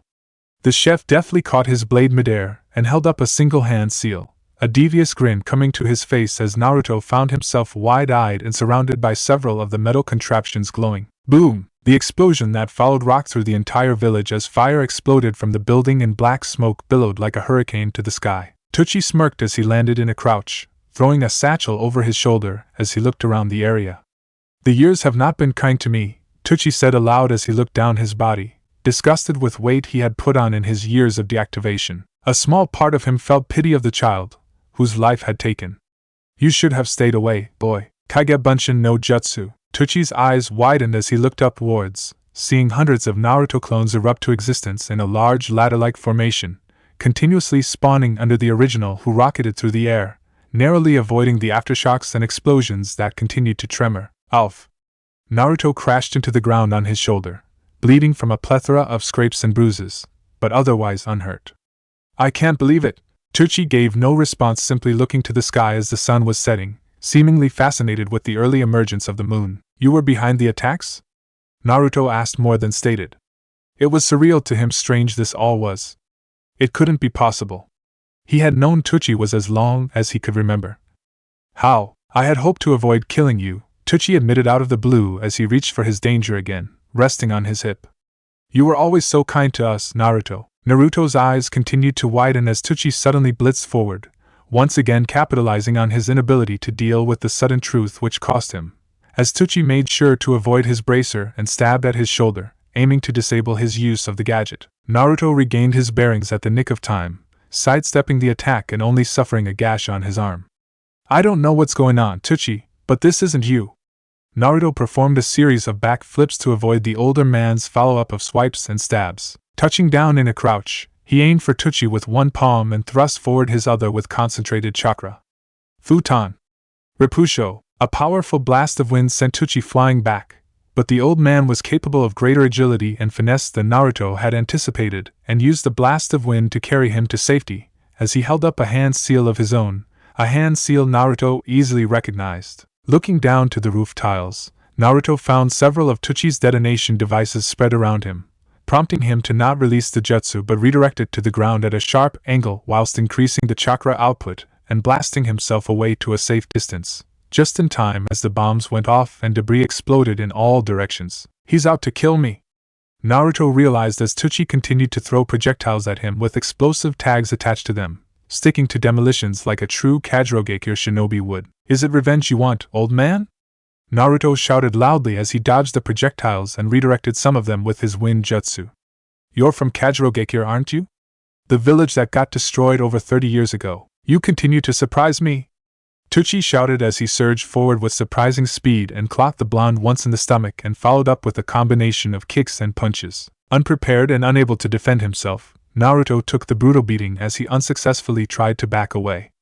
It wasn't until he noticed a drop in Tuchi's speed, probably from a decreased stamina after years of inactive shinobi duty, that he was able to dodge and retaliate with a flurry of blows to the older man's chest, striking him in key areas such as his thighs and kidneys, hoping to immobilize his opponent. Gwack!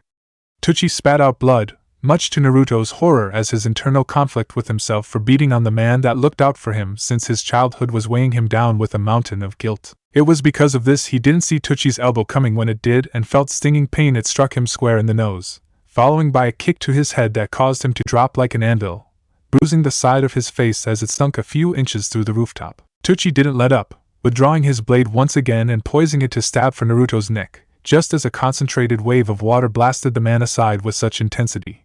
Tuchi shouted in pain. Naruto groaned as he looked up to look at his savior, who turned out to be none other than Sasuke.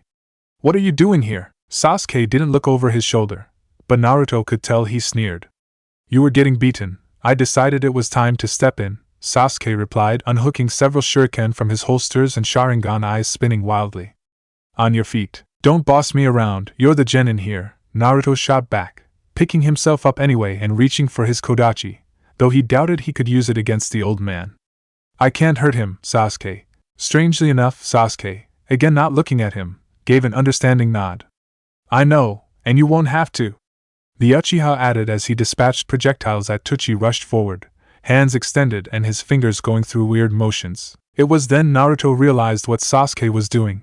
He had ninja wire attached to the projectiles and manipulated their trajectories encircling around the target, and restricting his movements with the wire. It so happened Tuchi, being from Kajirogekure, knew all about ninja wire and was able to not only predict but avoid the projectiles, and retaliated by charging chakra to his index and middle fingertips.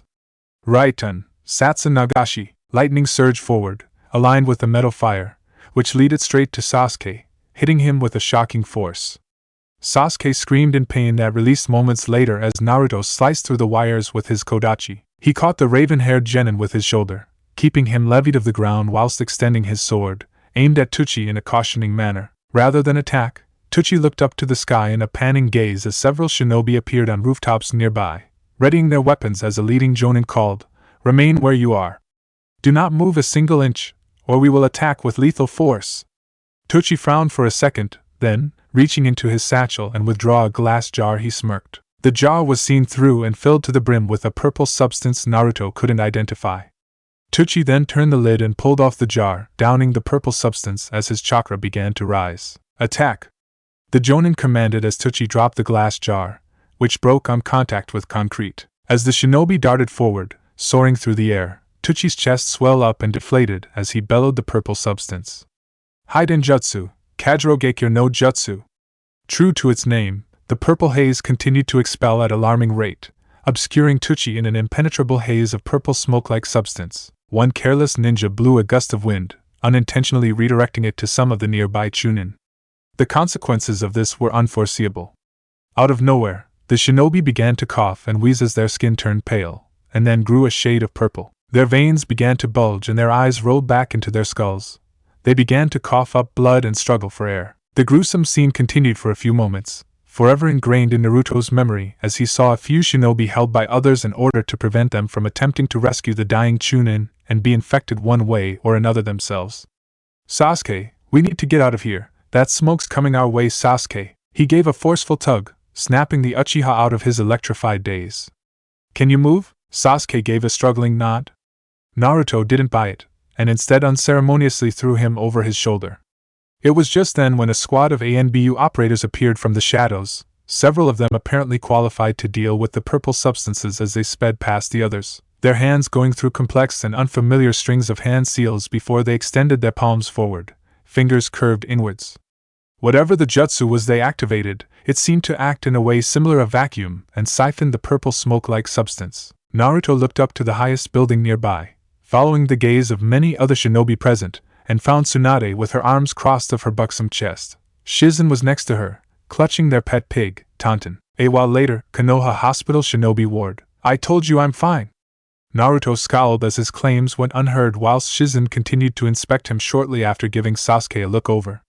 I wasn't anywhere near the smoke. I didn't breathe or touch any of it. Is this really necessary? Naruto had yet to wrap his mind around the fact Tuchi wasn't the Tuchi he thought he knew all these years. Adding to that, Shizen was once again persistent and unrelenting in her task of examining his health. You hardly looked at Sasuke. Why are you giving me this workup? You were the only one that was in the apartment, Shizen replied with dwindling patience. That fact alone makes it necessary we examine you in case you've been in contact with any other substance.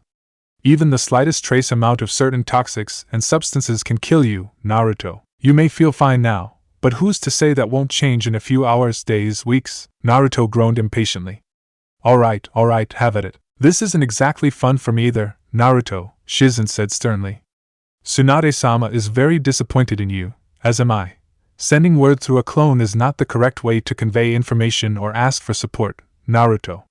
What you did was not just reckless to yourself but to everyone in Konoha. What if there were other, far more destructive devices in there, or airborne viruses that could spread and… Stop treating me like a child, I'm not an idiot, Naruto complained.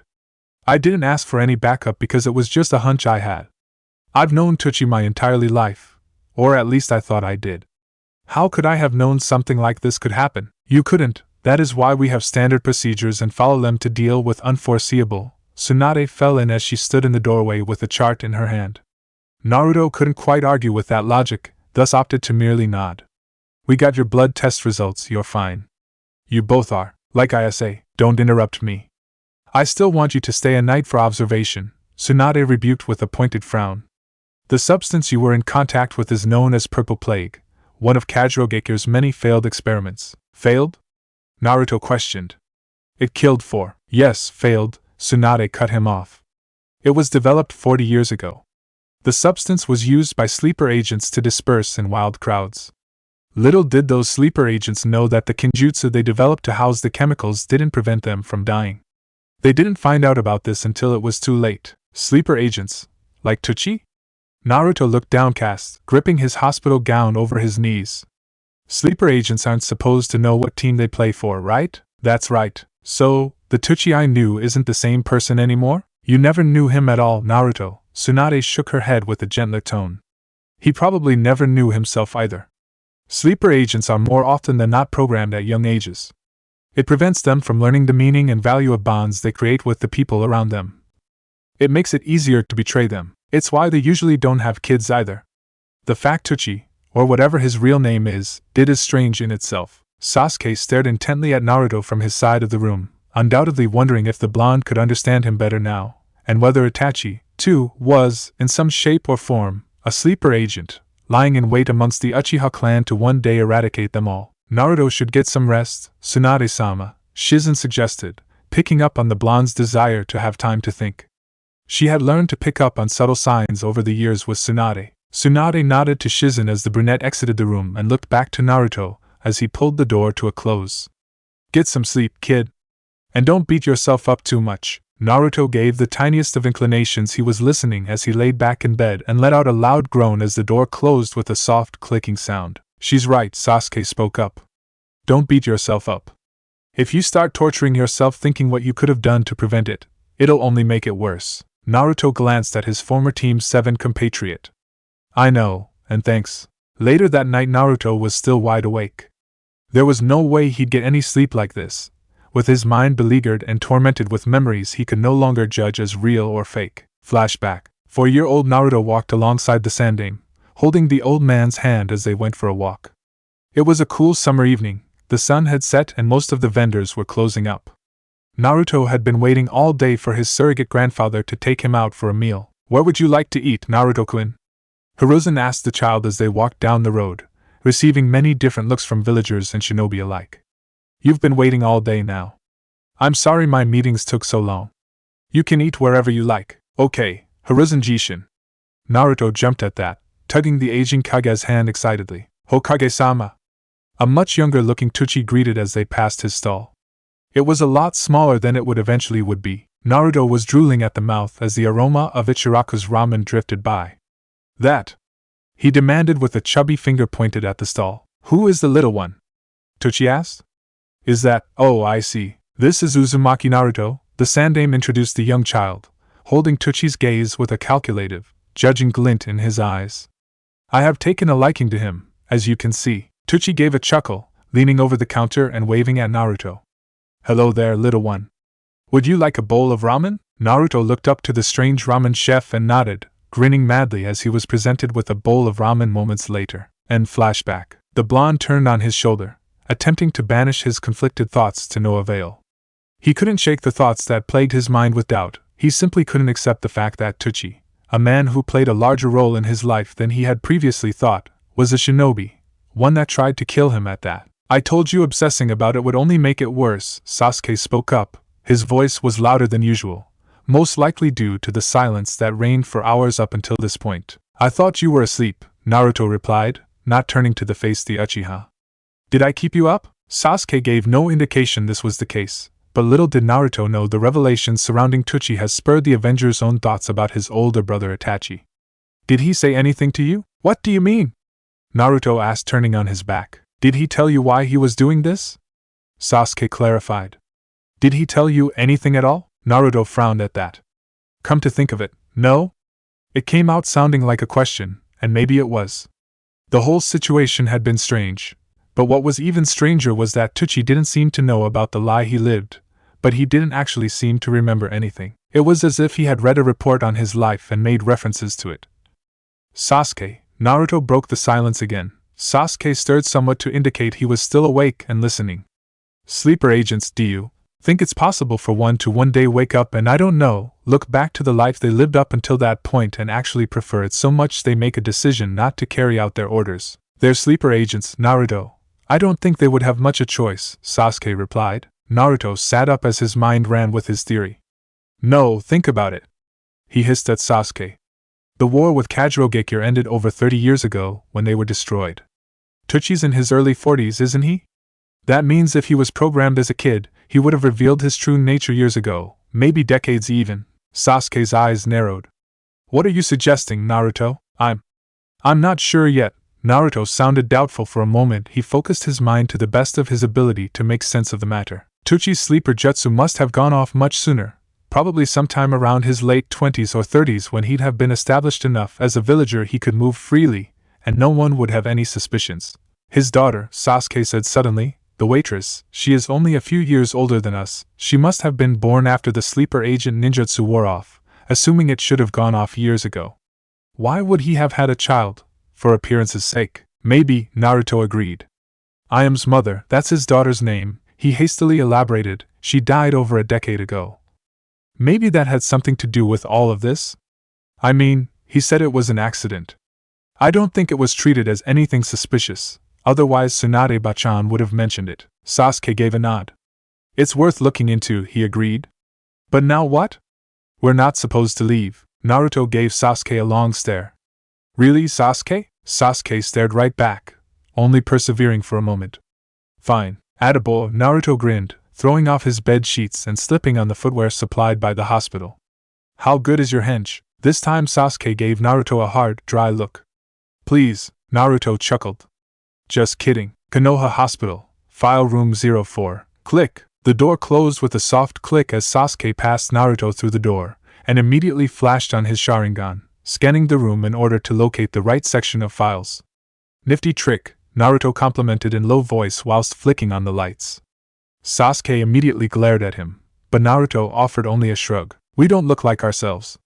For all they know, we work here. It was true.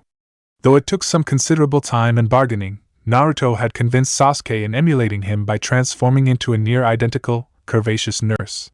As it stood, Sasuke had no idea that he had used his Sharingan to copy Naruto's sexy technique. What he doesn't know can't hurt him, or better yet, can't hurt me, Naruto reasoned with himself. That doesn't mean we should attract more attention than necessary.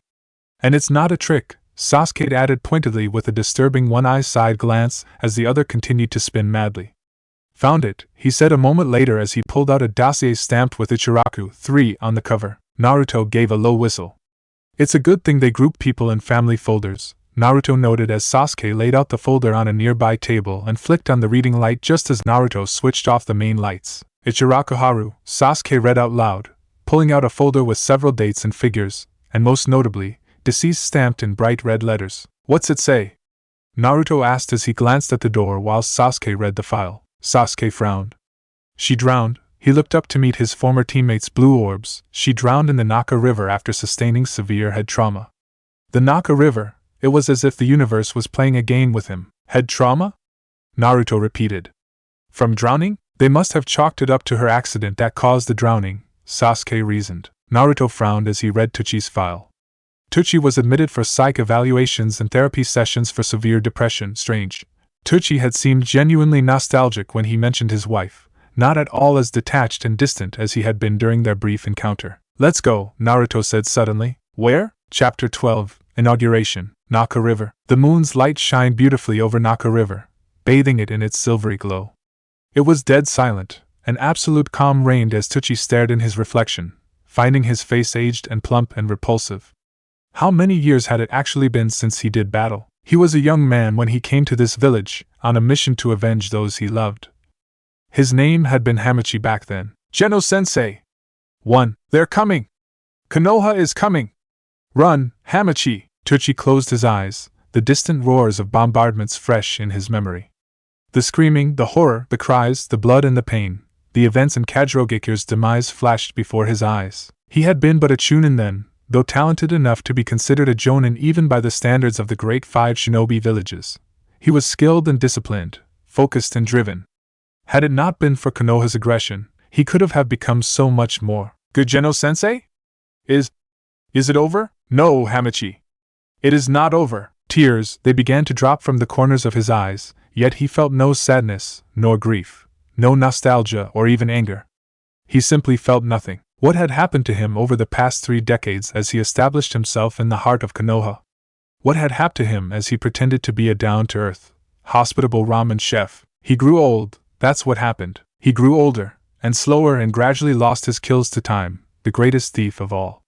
Tuchi could not remember anything from his previous life. The lie he lived lasted longer than the life he lived before it. All that remained were fragmented memories, hazy images of people he no longer recognized and names he did not have a face to attach to. Why had it lasted so long? The mission was supposed to have been completed many years ago. He was a sleeper agent, yes, but surely his slumber was not meant to be this long? Why hadn't he awoken earlier? What had changed? Haru. He said her name in a whisper as the tears continued to fall more freely. Tuchi palmed his face as he began to weep. The reason for his tears became apparent. Tuchi, what are you doing up so late? What is that in your hand? Tuchi, you're scaring me. Ichiraku Haru, the love of his deceitful life. He knew not how, but he was convinced she had found out who he truly was well over a decade ago. Yes, he remembered clearly now. Why did he remember it so clearly? He remembered every detail from what she was wearing down to the look of betrayal and dull confusion in her eyes as life left them. Why did she have to follow him? What have I done? You killed your wife. Tuchi's neck snapped upwards as Naruto came soaring and touched down in a crouch on Naka River, slightly going up and down with waves as he suspended himself on the surface with chakra under his feet. Tuchi frowned. You just don't know how to quit, do you? He gave a dry cough as he wiped the wetness away from his eyes. You're a fool, your wife. Naruto ignored the remark and pressed on. It's Urakaharu, you killed her, Tuchi. You remember it now, don't you? That's why you're here, the place you killed her. That's why you were crying just now. The sleeper agent stared blankly. Why are you here? You cannot stop me, child. Tuchi titled his head questioningly. You are weak. I don't want to fight you, Tuchi, but I will if that is what it is going to take. Naruto answered simply, clenching his fists. Please don't let it come to that. Let me help you. Your empathy means nothing to me. Tuchi spat venomously in response with unadulterated hatred in his eyes. You look at me with those eyes as if are capable of understanding me, as if you know what it must be like to one day wake up and find out your entire life has been an ugly lie and that the people you surrounded yourself with, the people you grew to love and respect, were complicit to the total and utter destruction of your people. Tuchi was screaming at this point. What is it you know? You know nothing. You are simply a boy. Tuchi, please. Naruto pleaded with a stinging sensation in his chest. It isn't too late to stop this. Just come quietly, Tuchi. Please. Naruto practically begged him. I can talk to Tsunade back on, she'll listen to me. It's not too late to fix this, let me fix this. Enough! Tuchi snarled as he slid into a fighting stance and dashed towards Naruto by use of Shunshin. Naruto ducked under Tuchi's leg swipe and took the brunt of the follow-up kick on his shoulder whilst placing a chakra-charged hand on his bracer, erecting lengthy, jagged blades of metal as he rolled several feet over river surface, coming to a stop in a crouch. 2. The blonde jumped, somersaulting forwards with a downward slash. Tuchi sidestepped and ducked under a roundhouse kick. The two engaged in a brief exchange of taijutsu, either truly landing a solid blow. If anything, this clash was to feel out each other's true intentions, to gather whether the one was truly committed to take down the other. Tuchi backpedaled several feet, nursing a cut on his cheek from Naruto's bracer. He has found some of his resolve, Tuchi realized, going through a string of hand seals as he dropped to one knee and slammed down his palm on the water. But judging from his movements, he has yet to fully commit his movements to his goal. Naruto didn't hear him call out the jutsu, but given their location, he had a good idea of what was coming up next and inhaled air, converting it to water with chakra, and spat out a high-pressure jet of water just as a wave of water came crashing on him. Suetun, Mizurappa no Jutsu. The Suetun Jutsu collided with equal force, pushing back both shinobi as the lake shifted. Naruto cancelled out his jutsu, dashing to the left and throwing a handful of shuriken at Tuchi, forcing him to release his own jutsu and skillfully deflect the projectiles with the kunai. Tuchi retaliated by throwing the kunai at Naruto, who batted it away with his bracer. I wish it hadn't come to this, Tuchi. Tuchi scowled at him with unveiled disdain. Your naivete is unbefitting of a true shinobi. Konoha has always been too soft on their young. How disgusting! Tuchi mimicked his younger opponent's earlier attack and threw a dozen of shuriken at him. The attack was easily deflected by Naruto, who threw a single shuriken which then multiplied midair and struck down the incoming projectiles. Shuriken Kage Bunshin no Jutsu, cling! Clang! Cling! Clang! The projectiles created sparks as they collided with clattering noises. For as long as I am able to draw breath, to wield a weapon, I will not stop, boy. Tuchi spat with coldness. Why? Naruto asked, though he already knew the answer. Konoha destroyed my village, murdered my family, my comrades, they destroyed everything. Tuchi replied with the same coldness as they stopped in their movements. And now Konoha will pay. I will slaughter this village down to every last man, woman and child, including I am? Naruto demanded with a shout. Tuchi sneered at him. What about her? As he said, Naruto's eyes widened and his rage took over. For a moment he lost all reservations about hurting the old man, and in an instant, he shined forward, appearing next to Tuchi and slamming his fist in the side of his head with such force the older man bounded over the water painfully. I see you've completely lost it, Naruto shouted. The Tuchi I knew and loved would never think to say such things. The girl means nothing to me. Tuchi slammed his palms together, and the water began to shift under him as he went through a string of hand seals. Suetun, Suryuden no Jutsu! A giant water dragon burst forward in an explosion of water, surging towards Naruto, who went through a string of hand seals of his own and held up the tiger hand seal. Suetun, Suijin Hiki no Jutsu! The water beneath Naruto began to shoot upwards, forming a thick wall as he pumped the jutsu with as much chakra as he could manage to compensate for his inexperience with the jutsu. The water dragon crashed into his water encampment wall with incredible force, rocking the entire river. Naruto jumped across and ran down the dragon's neck, knowing that his wall wouldn't have been able to hold, not with his low expertise. As with the body flicker, his technique was both imperfect and more taxing than it should have been. Nonetheless, his daredevil-like maneuvering kept Tuchi on the defense, and with another short burst of Shunshin, Naruto managed to blindside him again, and kick the older man's feet from under him, causing him to fall and canceling the technique. Naruto tried to follow up with a heel drop, but Tuchi used a short burst of Shunshin of his own and managed to dodge it, going in a series of back flips to distance himself from his younger opponent. They rushed at each other again, quicker this time, coming to a stalemate as Naruto's fist struck the flat side of Tuchi's tanto. As they struggled, Tuchi began to budge and thus he tried to swipe at Naruto's eyes, but the blonde ducked and bull tackled him, driving his shoulder into Tuchi's stomach with enough force to make him lurch over. However, rather than saliva, the same purple substance from before emanated from Tuchi's mouth, causing an alarmed Naruto to jump back several feet back with a chakra-enhanced jump. It was for naught, however, as Tuchi seemed intent on preserving the substance, and regurgitated it almost immediately. Tuchi, you need to stop using that substance. It's not as safe as you think it is, Naruto shouted in warning. That stuff will kill you! Tuchi ignored him. Resealing the purple plague within his body took considerable concentration, and by the looks of it, strained him as veins popped up by the side of his head and on his arms. Enough, Tuchi rasped. No more talking. You should not have come, you have only hurried to your death. Naruto gritted his teeth, observing Tuchi stand up straight and go a string of hand seals. Suetun, Mizu Kamakiri! Naruto's eyes narrowed in anticipation of danger, and went through another string of hand seals as he gathered a considerable amount chakra in the pit of his stomach and inhaled. Katan, Ryuka no Jutsu! Konoha Hospital, File Room 04. Sasuke woke up with a groan and a stinging headache as he found himself lying face first on the ground in the file room. The raven-haired Uchiha got to his feet slowly, resting one hand on the table and one on the back of his head. That idiot! Start flashback. Let's go. Where? Nowhere. Naruto replied as Sasuke turned his back to him. With a quick chop of his hand, Naruto struck his former teammate in the back of his neck with enough force to knock him unconscious.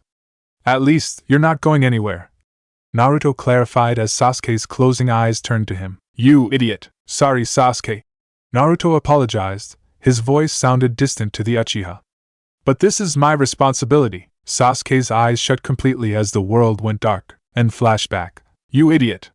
Sasuke scowled as he reached for the door, not quite sure whether he meant the blonde or himself or both. Where would he have gone? Sasuke thought as he looked to the files he had pulled on Tuchi and his family. Of course, Sasuke realized a moment later as he ran to the door. Naruto versus Tuchi. Fire and water collided with great force, rocking the Naka River under the force of collision. While water usually had the advantage against fire, Naruto had channeled so much chakra in his jutsu it evaporated the water. While this was fortunate for obvious reasons, it also came with a drawback as Tuchi used the steam the collision created to mask his movements. Tuchi reached into his pouch and took out a small contraption that resembled a breathing apparatus, which he fixed to his mouth. He then stood rigidly still, swiftly and silently submerged underwater. It was a basic form of ninjutsu Naruto knew about and could probably emulate, but it came unexpected, thus leaving him open for a surprise as Tuchi's hands emerged from the water as the steam continued to cloud his vision, grasping his ankles and pulling him down, deep into the lake with surprising speed and ferocity. Naruto didn't even have time to take a deep breath of air as he found him 20 feet underwater in a matter of seconds. The underwater assault commenced quickly. Tuchi slammed Naruto down even further deeper into the lake and followed quickly, torpedoing forward with incredible speed as he landed blows left, right and center. Even in the cold water, Naruto felt the stinging pain as clearly as he felt his anxiety grow into panic. Underwater battle wasn't quite his strong suit, he wasn't even that good of a swimmer. Panic and breathlessness made Naruto an easy target as his desperate attempts to reach the surface made his movements all the more predictable. Shit! He's coming back, Naruto thought as Tuchi made a curving movement. His panic grew as a gleaming light caught his attention. Tuchi gripped his tanto and charged at Naruto. Garg! Naruto's scream caused him to lose what little air he had left and involuntarily swallowing a large body of water. I'm going to drown! Naruto panicked as he struggled underwater, barely persevering through the nerve-killing pain from his deep cut on his side as blood poured from it. Tuchi remained still for one moment, watching the blonde struggling with the deep cut drown with a twisted sense of intrigue. Then the sleeper ninja drifted forward, driving his tanto into the young Chunin's stomach, fascinated with the look in his eyes as they widened and more blood spilled from his body. It was a quick, clean cut from which copious amounts of blood flowered freely, dyeing the dark blue waters a faint crimson. Naruto's struggling movements stopped entirely after a few moments, and his body began to sink deeper into the lake. Tuchi smirked from under his breathing apparatus as the Jinchuriki's body sank deeper into the dark depths of Naka River. Then, looking up, he launched himself upward and submerged from the depths of the lake, jumping a few feet above the surface before landing on his feet steadily. A split second later he was forced to once again jump aside as a kunai with an explosive tag attached to it sunk into the water by his feet. The explosion hurled him through the air, not giving him much space to maneuver, just as his assailant had planned. Sasuke appeared behind Tuchi, Sharingan spinning wildly as he copied Rock Lee's shadow of the dancing leaf technique, the setup for Sasuke's own taijutsu. Sure, Rindan, what the dash? Tuchi's exclamation fell short as he was felt the sudden pain of a kick to the side which took the air out of his lungs and was followed by a series of blows, bruising the older man's body. Sasuke finished the lion barrage with a final heel drop that struck Tuchi in the solar plexus and sent him crashing into the water. Sasuke touched down on the lake easily enough and scanned the area with his Sharingan as Tuchi, who was gasping and wheezing on his knees, struggled to retain the purple plague that once again seeped out of his body. Where is Naruto? Sasuke demanded. There was no immediate reply, thus Sasuke performed a series of hand seals and grasped his left wrist in his right hand. Chidori!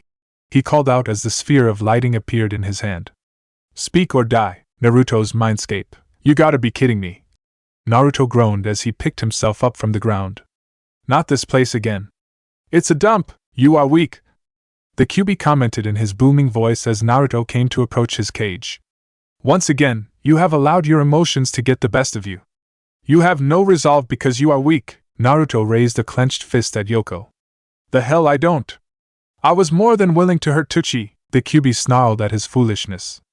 It is not enough to hurt. You must be willing to kill anyone and anything that stands in your way. I'm not going to kill Dash, you fool! The Kyuubi bellowed. You hear but you do not listen. That is why you are a fool, Uzumaki Naruto! Somewhat embarrassed, Naruto deigned not to interrupt further and allowed the giant fox to continue. If you are not willing to kill, you must come at your opponent with nothing less than the intent to kill, even if it is not your true ambition. Only then will you be able to overcome him. Chi! Why should I even listen to you? Naruto demanded. You're a monster, you enjoy killing and look where that's gotten you, as you wish. Then do not heed my warning. The Kyuubi growled. Clearly your cowardly methods have served you so well. Sarcasm, Kyuubi? That's a first, Naruto commented. Alright, he said a moment later. I guess you're right. Kakashi-sensei once told me to do the same during the bell test. I am well aware, the Kyuubi responded. Now go, leave me be. I will allow you my chakra to heal your wounds, and I'll take it from there. Naruto agreed with a nod. Bubbly, crimson chakra began to ebb his way and enveloped his body. Instantly the sense of euphoria came over him, and his mind found his inner calm. 3. Naruto stared at the Kyuubi for a long moment. Thanks, get out. Real world Sasuke vs. Tuchi. Sasuke gritted his teeth, using a chakra-enhanced jump to dodge another Mizukami-Kiri attack. Katon, Gokakyu no Jutsu! Sasuke retaliated by blowing a large ball of fire in Tuchi's direction. As expected, as soon as the attacks collided, Tuchi slipped underwater again. Damn it! Sasuke thought as his Tsutomu Sharingan eyes managed to keep up with Tuchi's movements underwater by tracking his chakra, but his body was incapable of keeping up with the crosswater human torpedo attacks. Ka! Sasuke held his arm as Tuchi once again submerged, leaving him with a fresh cut, deeper than the other shallow cuts he received on his legs and face. I could try to use the Chidori on the lake, but there's a good chance I'll not only electrocute myself but Naruto too. It was just as that thought crossed his mind that a colossal chakra threw him off balance. What the dash? Sasuke exclaimed. There was only one person he knew to have that much chakra. Naruto?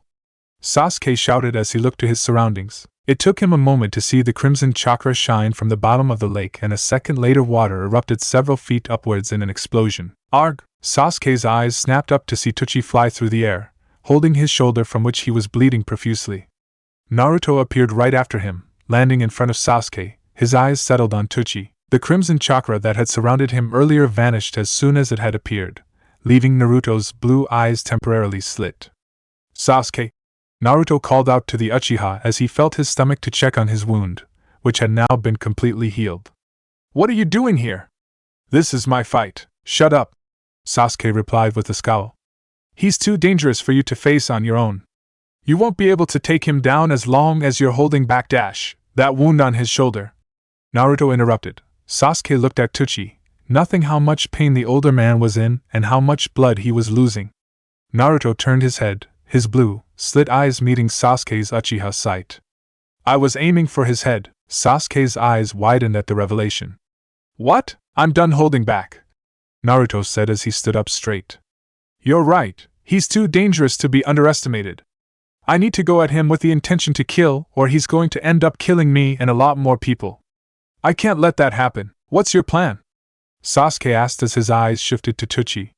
The older shinobi was cauterizing his cut with concentrated lightning chakra. He's getting back on his feet. Tuchi! Naruto shouted across the lake. I'm done holding back this time around. Sasuke eyed Naruto curiously as Tuchi's expression remained blank. But just so I can have peace of mind, I'm going to offer you one last chance to just come quietly. If you don't, I won't have any choice but to kill you. Then you're going to have to kill me, Tuchi shouted back as he stood up. You could have done so already, rather than allow me time to tend to my wound. I see your companion has a sharper shinobi instinct than you do, maybe, Naruto conceded with a glance to Sasuke. It looks like you're not going to give me any choice, Tuchi. Naruto held his right wrist in his left hand and began to channel chakra. Sasuke's Sharingan eyes flickered to the blonde, eager to copy another jutsu from his former teammate. Strangely enough, and unfortunately so, Naruto did not use any hand seals and thus his Sharingan could only see chakra spiraling in Naruto's hand. A new jutsu? Sasuke asked. Naruto didn't answer, running in Tuchi's direction instead. The older shinobi went through a string of hand seals and slammed his hand on the surface, creating another Mizukamakiri. Sasuke had already copied it, thus he focused more on Naruto. The blonde, rather than jump over the slicing water, charged onwards, smashing the Rasengan and though the water and drilled through it with ease. Rasengan! The orb exploded in a controlled direction, violently throwing Techi backwards, who had narrowly avoided it. You really are one full of surprises, Tuchi remarked. That technique, the Yondaime Hokage's jutsu! Naruto didn't respond and instead glared at Tuchi. I see, the sleeper agent stated. No more holding back then. Tuchi took a deep breath and channeled his chakra as he slapped his hands together and went through a string of seals. Chidori! Sasuke shouted as he charged another ball of lightning in his hands and rushed forward. Don't let him complete his jutsu, Naruto! You are too late. Tuchi smirked as his hands met in the final seal, the serpent, and he mentally projected his jutsu, Haidenjutsu, Kajirogekure no Jutsu. Tuchi opened his mouth as the purple plague began to escape at an alarming rate. Naruto's eyes widened as he looked to Sasuke, who had already cancelled out his jutsu. What do we do? Naruto shouted. Just leave it to me, you take him out. Sasuke shouted as he went through a string of hand seals, Sharingan eyes spinning wildly. It took Naruto a moment to realize the source of Sasuke's confidence. He had copied the counter jutsu with his Sharingan from the ANBU operatives hours before. Naruto charged forwards, pulling back his clenched right fist and thrusting forward in a palm strike with a powerful repusho to direct the purple plague towards Sasuke, who appeared to be struggling with directing and maintaining the jutsu at the same time. Go! Sasuke shouted as the Fuin sign on his palm began to spread over his arms, the veins on his arm turning into an unusual shade of purple. Shit! Sasuke swore as he felt Orochimaru's Juinjutsu spike. Not now! Naruto held up a tiger seal and spat out a volume of mud through the purple cloud and wrapped Tuchi in his Doria Taiga. He then gripped onto the mud with his hands and roared as he spun on his heel, pulling Tuchi across the sky and shouldering him into the lake's surface with considerable force. Naruto then channeled his chakra into the earth blanket to spread over Tuchi entirely and harden to the point it was completely solid, full-body prison. Gah! Naruto looked over his shoulder to see Sasuke fall to a knee, graping his now purple left arm as the purple plague surrounded him. Damn it! Naruto glanced at Tuchi for a moment, and rushed to Sasuke's aid, reaching into his pouch and retrieving a kunai and wrapped an exploding tag to it. He threw it to the far side of Sasuke and held up a one-handed hand seal, detonating the tag to cause a significant explosion to blow away the purple plague. It wasn't ideal and it was risky, but it was the best he could do. As the purple substance blew away, Naruto reached Sasuke and grabbed him by the collar of his shirt, and dragged him along as he covered his own nose and mouth with his free hand. Sasuke? There was no response, and upon looking closely, Naruto noted Sasuke had passed out. Fuck your arm! Naruto gritted his teeth and held up his unusual hand seal. This was bad. Sasuke would need medical attention soon or he'd be at risk of losing his arm at the very least. Kage Bunshin no Jutsu, poof! Get Sasuke to Tsunade back on! Naruto ordered to his clone, which picked Sasuke up and threw him over his shoulder and dutifully charged off. Naruto then looked down the lake's surface where the earth cocoon he had sealed Tuchi drifted. Doria Taiga! Naruto spat a stream of mud and attached it to the cocoon and tugged Tuchi out with a powerful pull, dropping the earthly coffin on the side of the river. He should be unconscious by now, Naruto figured. Rasengan.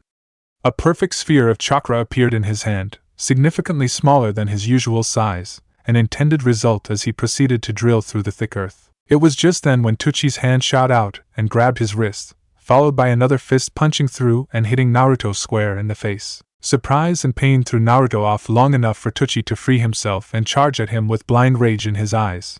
As Naruto recovered from a crushing kick to the side, he noticed the purple covering 2/3 of Tuchi's body similar to Sasuke. You just don't know when to quit, do you? Naruto shouted as he spat a jet of mud, hardening it with chakra to pin Tuchi to a tree. It's over! It's never over! It will never be over! Tuchi screamed. Not until every last man, woman and child in Konoha are dead at my feet. Every single dash. Naruto delivered a chakra-enhanced punch that went straight through his own hardened mud and drove it in Tuchi's stomach with enough force to take the air right of his lungs and knock him unconscious. Damn it! Tuchi! Naruto clenched his fists as Tuchi's fell and saliva dripped from his mouth. Naruto stood quietly for a moment, observing the unconscious form of his former friend. It took him a moment to realize it, or perhaps admit to it, but Tuchi was right. There was no coming back from this. For Chunin had died by Tuchi's hand, he had detonated a bomb at the stadium and tried to assassinate the Hokage. Tuchi was likely going to die, and Naruto knew there was little he could do about it. Tsunade would not listen to him, he knew that much, and Hiruzen would probably not even give it a second thought if he asked. He had been the one to order the destructive of Kajirogekure to begin with. At times like these, and so far Naruto could count them on one hand, he wished he wasn't a shinobi, wished that didn't live in the age of shinobi. How was he going face IM now? What would he tell her? How would she take it? He didn't know, nor did he want to.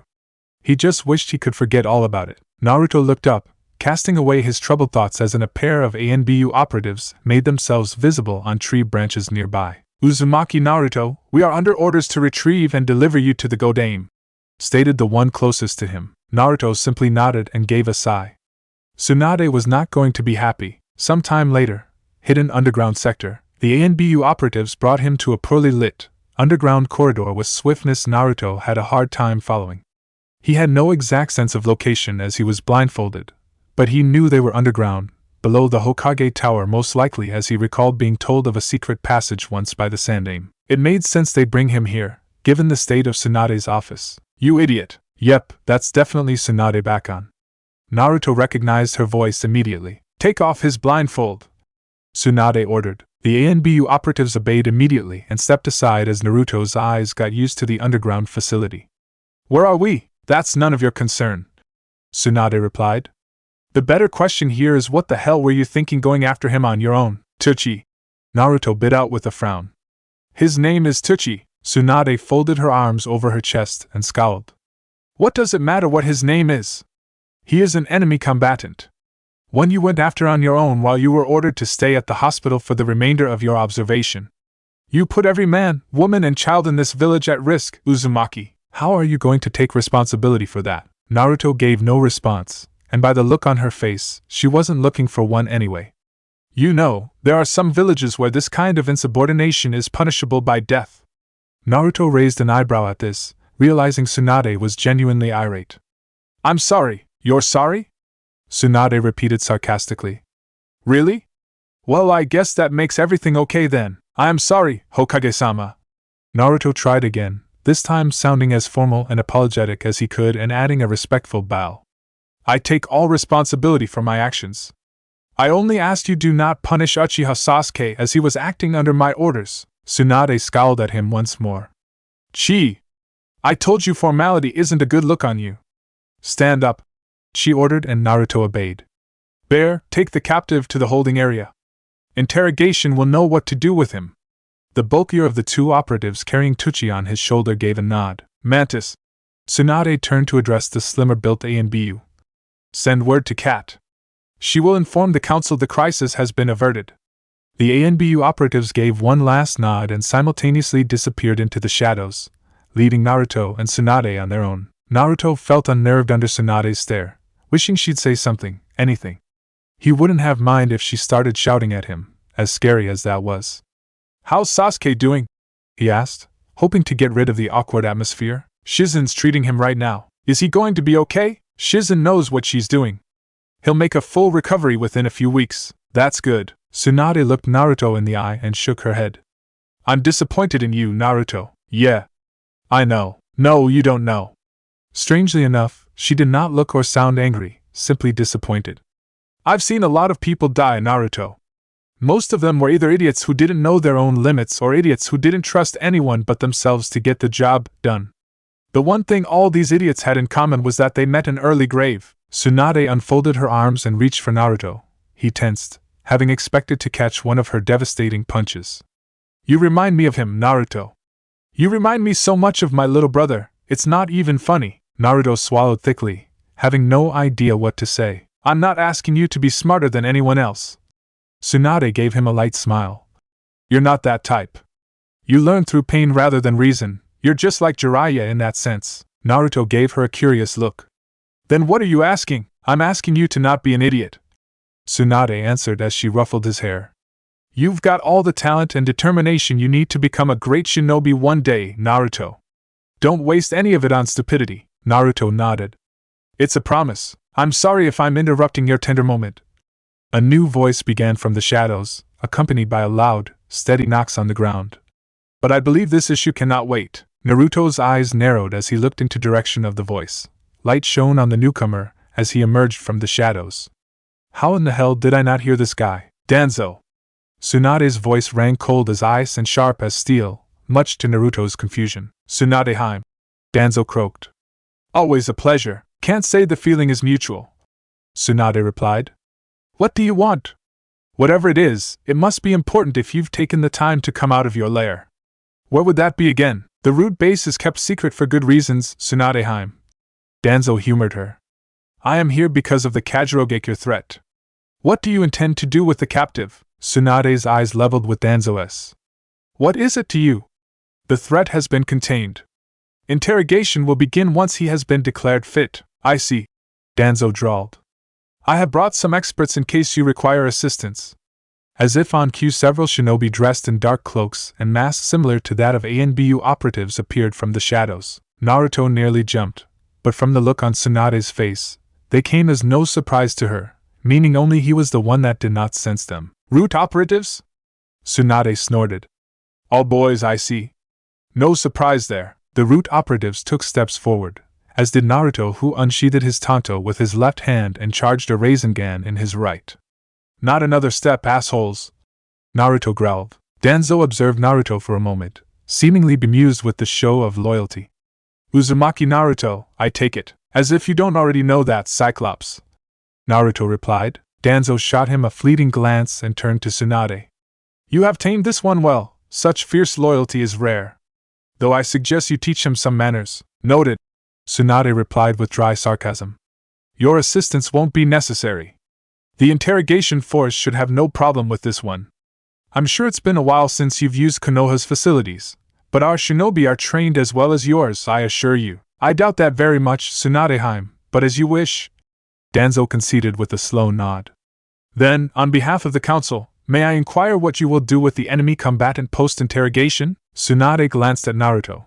She could instantly notice Danzo's thinly veiled disgust as she looked back at him. That remains to be seen. The punishment for any attack on our village is death. You know that, do you not, Godame-sama?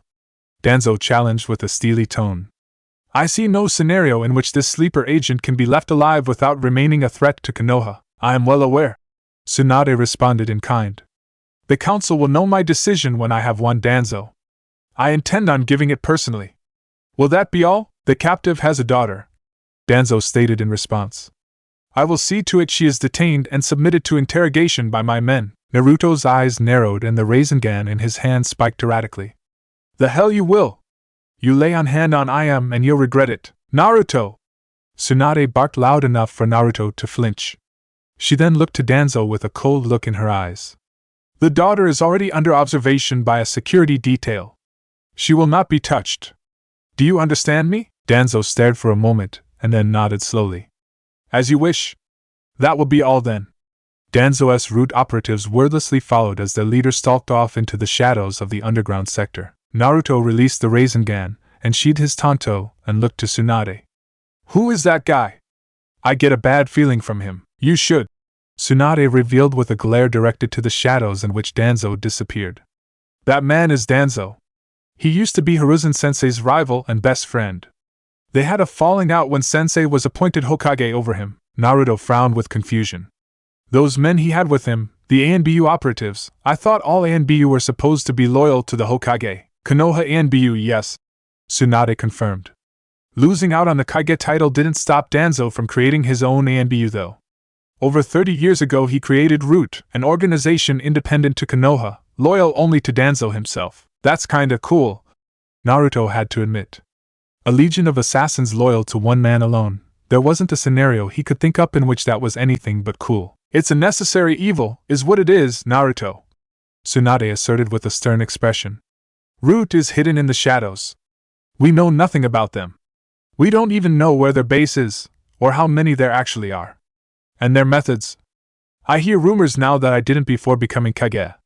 Rumors I wish I didn't hear. What kind of rumors? The kind that imply Root operatives have been responsible for the death of Konoha shinobi, including several ANBU, since its origins. Tsunade answered with a grave expression. Naruto had to take a moment to wrap his mind around that bit of news. Konoha shinobi killing Konoha shinobi. The notion was too foreign for him to dismiss so easily. Only traitors though, right? He had to ask. Even ANBU operatives could turn traitor, right? Tsunade's answer and the expression that came with it were far from comforting. I can only hope so. If Root is such a problem, why are you allowing it to exist? Why did Hiruzen Jishin allow it in the first place? Naruto couldn't make sense of it. Surely Hiruzen wouldn't allow such a dubious organization to exist, especially if they had killed Konoha ninja? Like I said, Root is a necessary evil. Root operatives are all highly trained shinobi. They do whatever is necessary to protect the village, no matter what the methods, because it is in Danzo's interest to do so. Tsunade smiled mirthlessly. That old war hawk probably loves Konoha more than anyone in this village, aside from Hiruzen-sensei maybe. Tsunade turned on her heel and he followed as she led them through the underground sector. That stunt you just pulled with the Rasengan, it wasn't smart, Naruto. Naruto raised an eyebrow, mildly annoyed and indignant. Tsunade shot him a look over her shoulder. You've piqued Danzo's interest. That's never a good thing. Why's that? All that old war hawk is interested in, and has ever been interested in, is war and weapons, and that includes human weapons. And the Rasengan. Tsunade paused for a moment. The Rasengan is a very powerful and difficult jutsu. Now that he knows you can perform it, he's interested in your potential. That much I know for sure. I know you wouldn't need my help dealing with his minions. I doubt they would attack you anyway, not in the village, and sure as hell not with only a 4-to-1 advantage. They'd need a lot more men if they wanted to take you down. Tsunade rewarded him with a smile. But if he has his minions, then you have me. Naruto grinned at Tsunade's raised eyebrow. It's only fitting.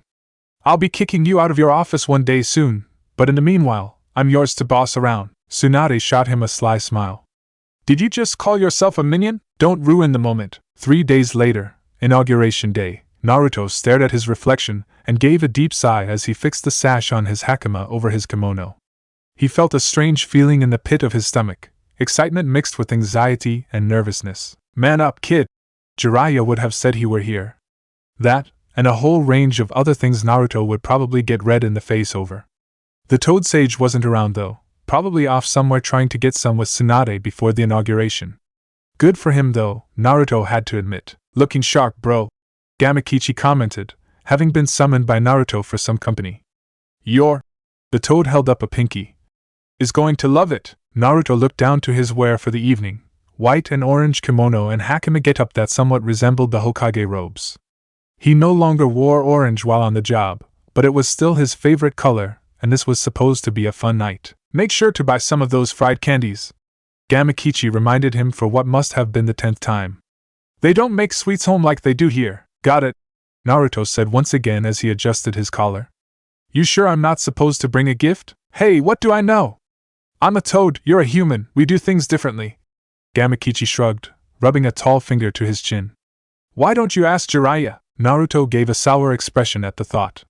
Not a chance. Jiraiya would probably have nothing but perverted suggestions. Naruto knew that sage well enough to know that. Naruto looked from the mirror to see Kakashi crouched on his balcony, holding up a hand in greeting. Kakashi-sensei! Naruto lit up at the sight of his old teacher. No surprises I didn't sense him. Kakashi shot him one of his eye smiles. I just got back from visiting Sasuke. How is he doing? Naruto asked. He's been released from the hospital, but he'll be put off the active duty roster for 2 weeks for rehabilitation, Kakashi revealed, jumping off the railing. That's good news. Naruto nodded. I'll go by his place later. I also came here to see how you were doing, Kakashi said as he reached for his orange little book.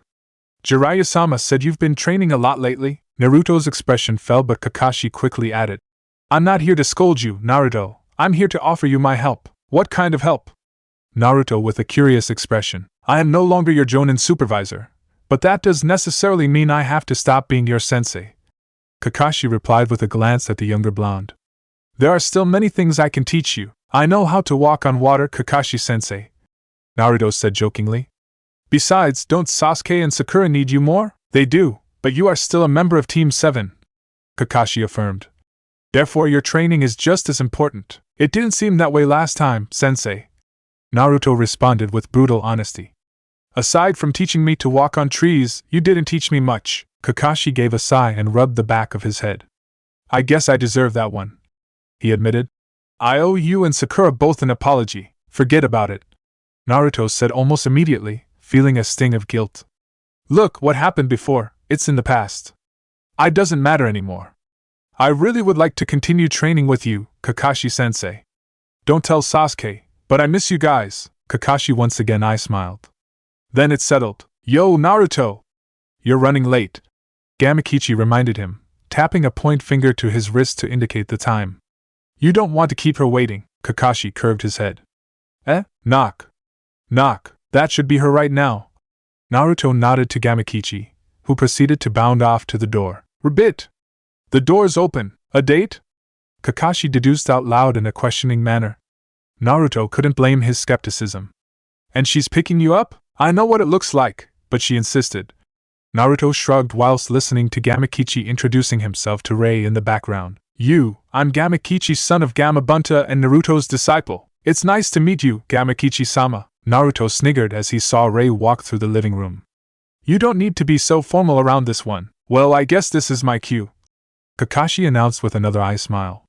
You two have fun. Poof! Kakashi disappeared with a pillar of smoke, leaving Gamakichi, Naruto, and Rei to themselves. Was that Sharingan no Kakashi? Rei asked, visibly unnerved, running into one of Konoha's finest in Naruto's apartment. He's different than from what I expected. What was that book he was reading? It looks familiar. Naruto's eyes dropped in deadpan stare. You think Kakashi-sensei's weird? Wait till you get a load of Erosenin. Pass. Rei quickly decided with matching deadpan expression. Ready to go? She asked a moment later. Naruto nodded. You look great, by the way, he complimented. And he meant every word. Rei had kept it simple with a white and purple flower print kimono, but she looked stunning with her hair up in a pin. Thank you. Rei smiled at the compliment. So do you, Hokage Tower? Tsunade's brows were furrowed in a seemingly permanent frown as his eyes scanned over the document addressed to her codename in her head. Upon clearing the subject, codenamed Chef as medically fit, we successfully penetrated the depths of his memories. What we found out was different to what we had expected. The subject's earliest memories recovered date back to the destruction of Kajirogakure. From his memories, we learned the subject's true name is Hamachi. He has no family name. The subject was pupil to Kajirogakure's infamous Geno the Trap Master, whom we believe saved Tuchi during the bombardment at the cost of his own life. The subject managed to flee the ruins of the village and rendezvoused with other survivors. Several years later, when the subject was 17 years of age, a jonin implanted the sleeper agent ninjutsu and sent him to Konoha under the guise of a ramen chef. The subject remained dormant until 12 years ago. His initial awakening did not last long. Upon further investigating this matter, we stumbled upon a memory dating to August 14, 12 years ago, on the eve of his late wife's death. The subject was found out by his wife, whom had followed him to Naka River, the subject's staging area. Chef killed his wife but immediately after suffered extreme levels of mental trauma. This trauma reactivated the lingering sleeper agent ninjutsu, causing the subject to revert back to his previous false identity. The subject once again awakened little over 2 weeks ago after sustaining head trauma from a cooking accident in his establishment. We are closely monitoring the subject for the time being. However, we can safely deduce the birth of his daughter was unplanned and that she plays no role in this conspiracy. We can also deduce from his memories the subject carries great guilt over the death of his wife. This guilt borders on the suicidal. If it is your wish, we may be able to erase the subject's memories and revert him to his false persona. However, the chance remains this will not be permanent. We await your instructions. Sign, Mind Walker. Damn it! Tsunade cursed as she laid down the report. If there was a chance Tuchi could be spared, she felt guilty not to at least consider it, if not for Naruto's sake. This is ludicrous. I am the Hokage. I must act for the greater good. Tsunade-sama. Shizen called as he walked in the office, carrying fresh white Hokage robes and a matching Hokage hat. It's time. Tsunade nodded as she rose out of her seat, approached Shizen and slid into the robe. I can't believe I'm actually doing this. You'll do great, Tsunade-sama. Shizen reassured her with confidence the Godame could not entirely mirror. Let's hope so. Hokage Tower, Naruto and Rei stood together in the immense crowd gathered outside of the Hokage Tower. There were thousand upon thousand villagers and shinobi alike gathering at Tower's deck, where soon Tsunade's inauguration ceremony would take place. The ceremony had been intended to be held at the arena, but repairs had been slow and a risk factor remained, thus the area surrounding the Hokage Tower became packed with bleachers, food vendors and game stands. It should be starting any minute now, Naruto said, turning to Rei with a grin on his face. He couldn't help but be excited. It certainly was a fresh change of pace from the pondering and worrying over Tuchi in the last few days. Someday soon, it's going to be me on that deck, Rei-chan. Rei shot him a bemused smile, folding her arms over her chest and raising an eyebrow at him. Is that so? You seem awfully confident. With reason, Rei-chan, with reason. Naruto looked back to the deck on the tower as the ceremony began.